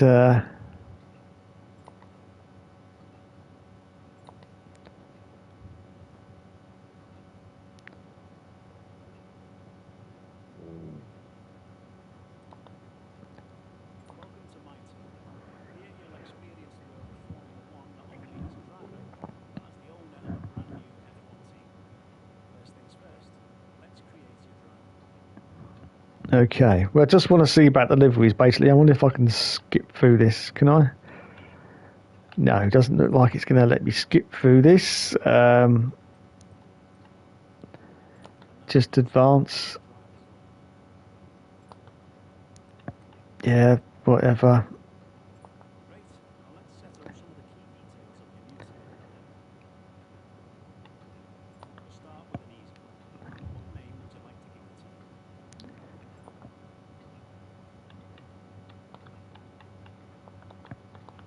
Hook. I'm not doing this because I'm just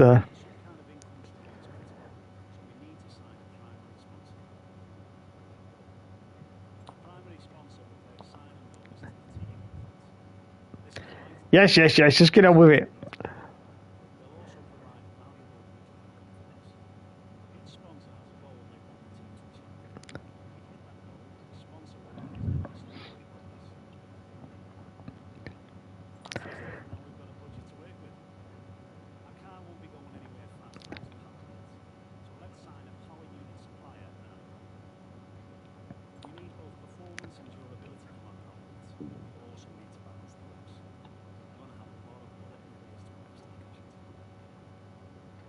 Yeah, this is...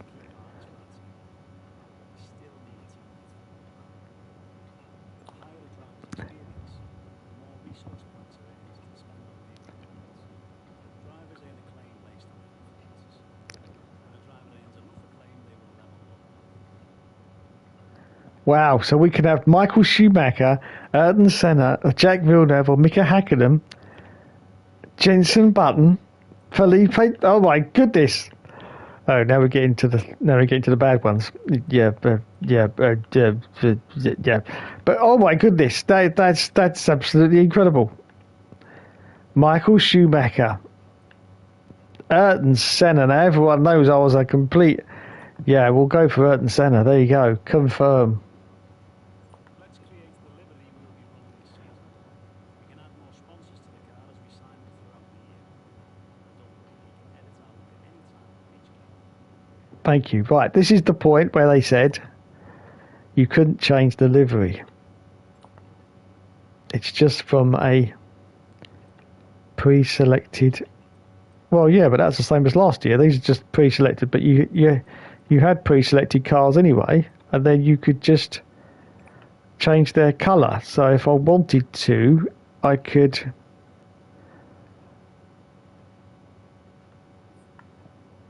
make this a completely blue car.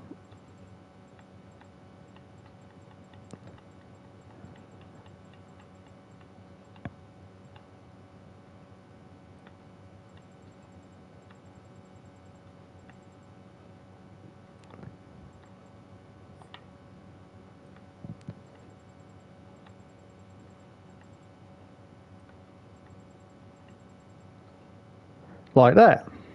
There you go.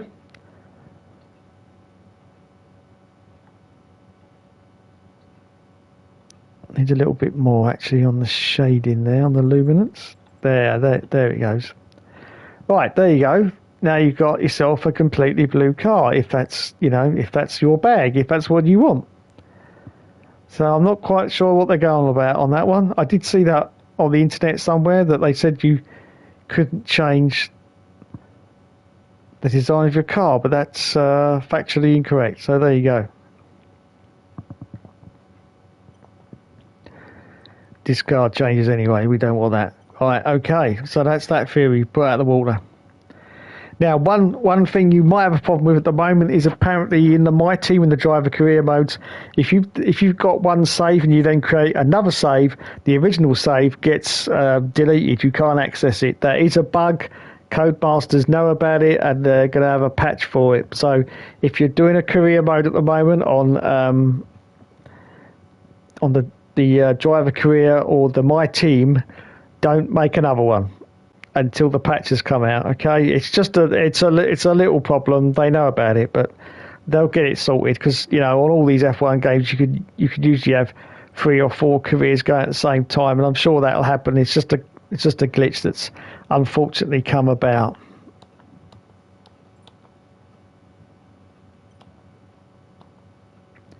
Right, can I get back to the main menu?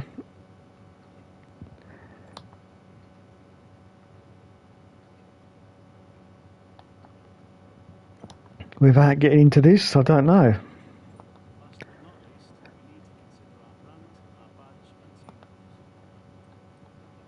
Great, that's everything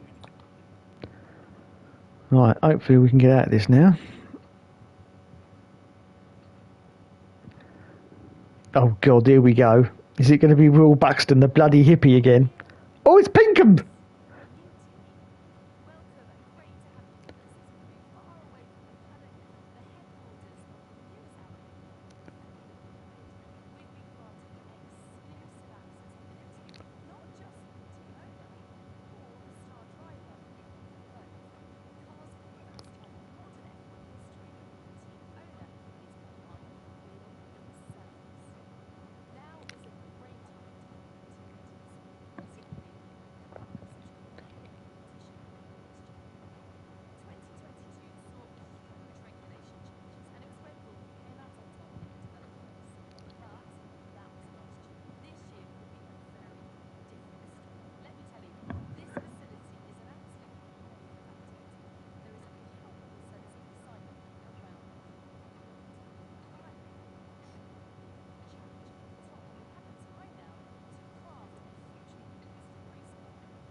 So there you go. That's the start of my team.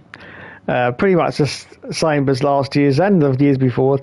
Couple of little tweaks. That showroom showing your car was different from last year, so they've upgraded that a little bit. But apart from that, I hear that my team and everything else is pretty much the same. As you can see on the start screen here, we've got the usual activities, our messages. It's all upgraded, but pretty much the same, basically.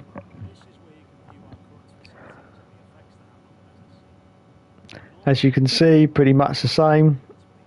Aero, powertrain, chassis, durability, personnel, and marketing. No changes there. R&D. You see now, this is a difference where you're starting you actually start as the second from the top team. That's I'm going to say a Murrayism here. That's fantastic. Yes, I like that a lot. Yes. The only problem with that is, of course, 10 seasons of being at the top, you've got to stay there. That could be a problem. Now let's have a look at the R&D and see if it's yes, it's exactly the same as last year's. I hate this R&D screen. I much prefer the older one where it's a tree, but there you go. It's exactly the same. It's no different whatsoever. The R&D section. Our vehicle. Now, of course, the gearbox is incorporated. I believe that was on last year's game. I haven't even played a career mode on F122, but I believe that was incorporated to last year's game, where the gearbox is now there and it was not a separate option. I think that's how it is anyway. So there you go. There's all your parts. Your 3 main engine parts, which you've now got 4 units of. That's unusual. You usually only had, was it 3 last year? That's weird. But do they wear out quicker? Is that why you've got extra? Well, we'd find out, of course, in the career mode setting. But they definitely added an extra number of parts to your ICE components, your ICE itself, the MGU-K and the MGU-H. Energy store's got the same amount, only had 2 for the whole season. Turbocharger's also been increased by 1. Control electronics is the same, and the gearbox, you've got 4 gearboxes, which I think has been the same all the way through. So there you go. That's all pretty much the same, no difference. And the corporate stuff with your sponsors, well, this is all going to be the same, isn't it? All the same sponsor names as well, unfortunately. There might be a few new ones, but I'm looking at that, and there's a lot of the old ones still there. That might be new. James VS, I don't remember seeing that one before. And that one, unless it was in last year's game, because I hadn't even done a career mode in last year's yet, so it may be there. I don't know. So these might not be new at all. It might just be me, but it looks pretty much the same to me. And the standings, contracts, yep. It looks very nice. It's very, very bright. It's a lot more brighter than it was last year. But apart from that, it's pretty much the same. So, of course, the driver career will be the same as it usually is. If they haven't changed my team, they're not going to change the driver career either. So, there you go. Quit to main menu.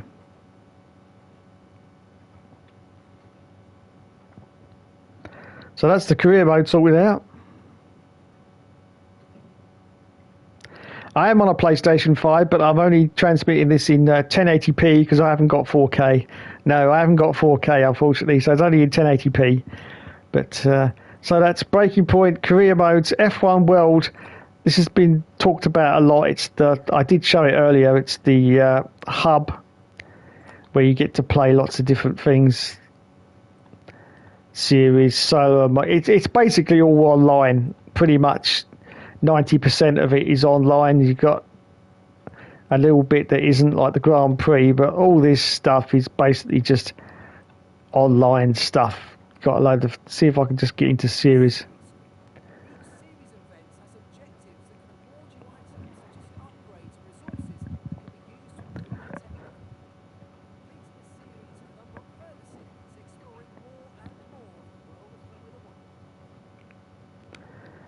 So there you go.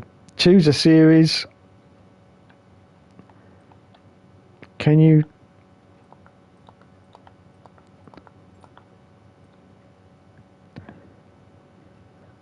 Can we go across and do other series, or...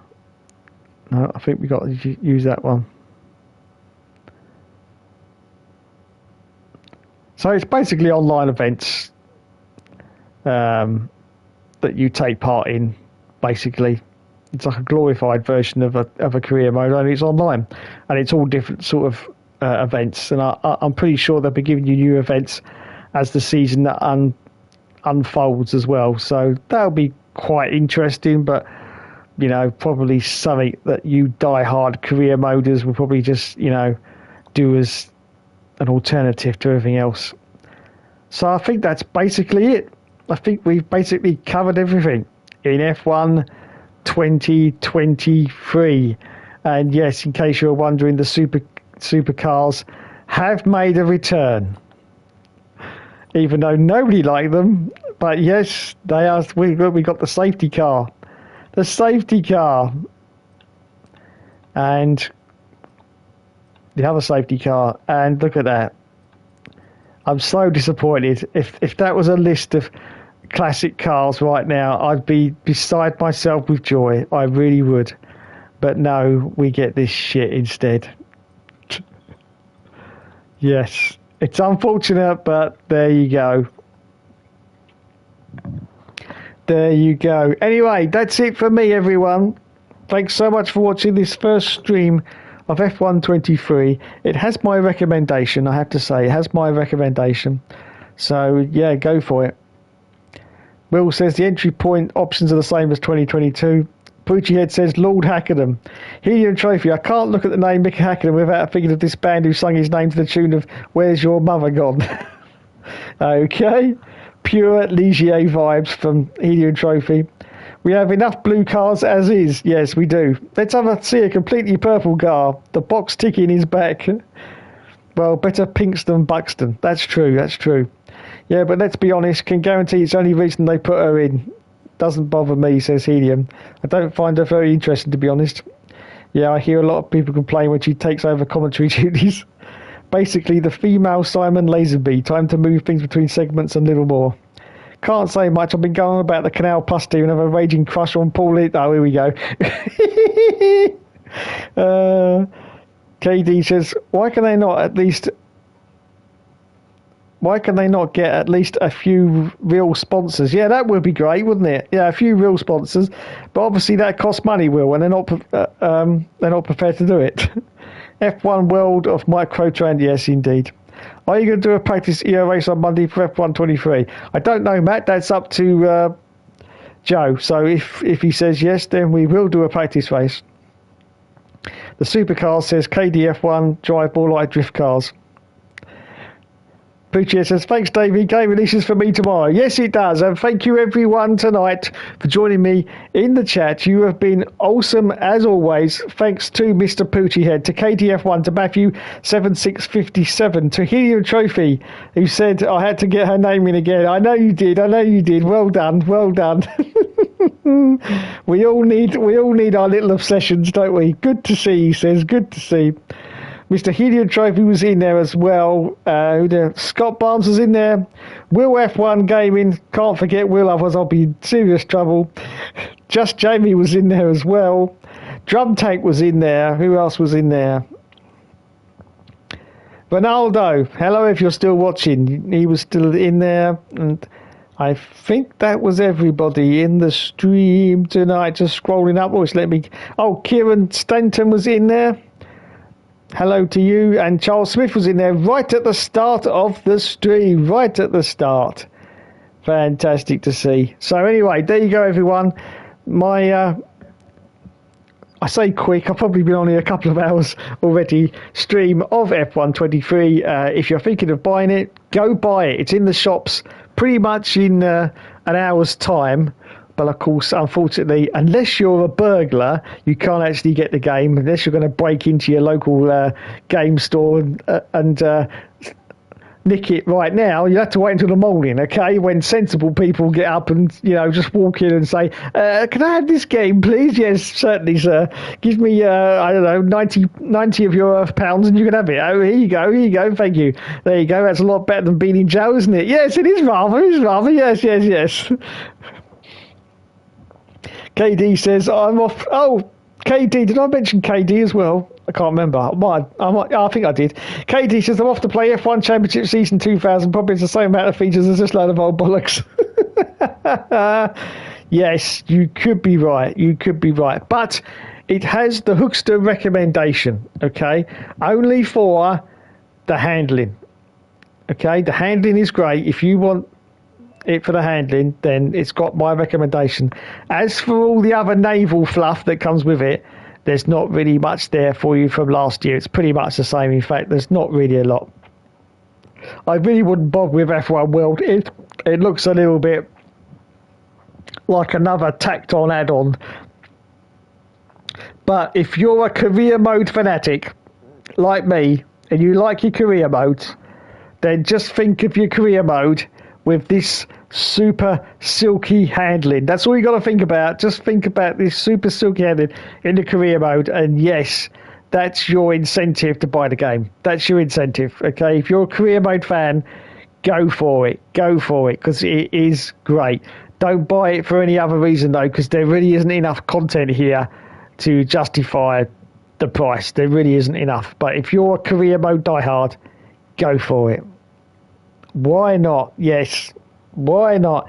Anyway, thanks everyone. You have been awesome as always. This has been me with another live stream like I do every year on F1 23. I like to show you it from the perspective of someone firing up the game for the first time, and someone who's obviously not a esports driver by any stretch of the imagination. And just, you know, your average player, like you sitting there watching me playing, you know, like you just sitting there playing it on your controller, you know, for a couple of hours before falling asleep. That, as I say, is 75% of the people who play this game. And for that, it gets the Hookster recommendation.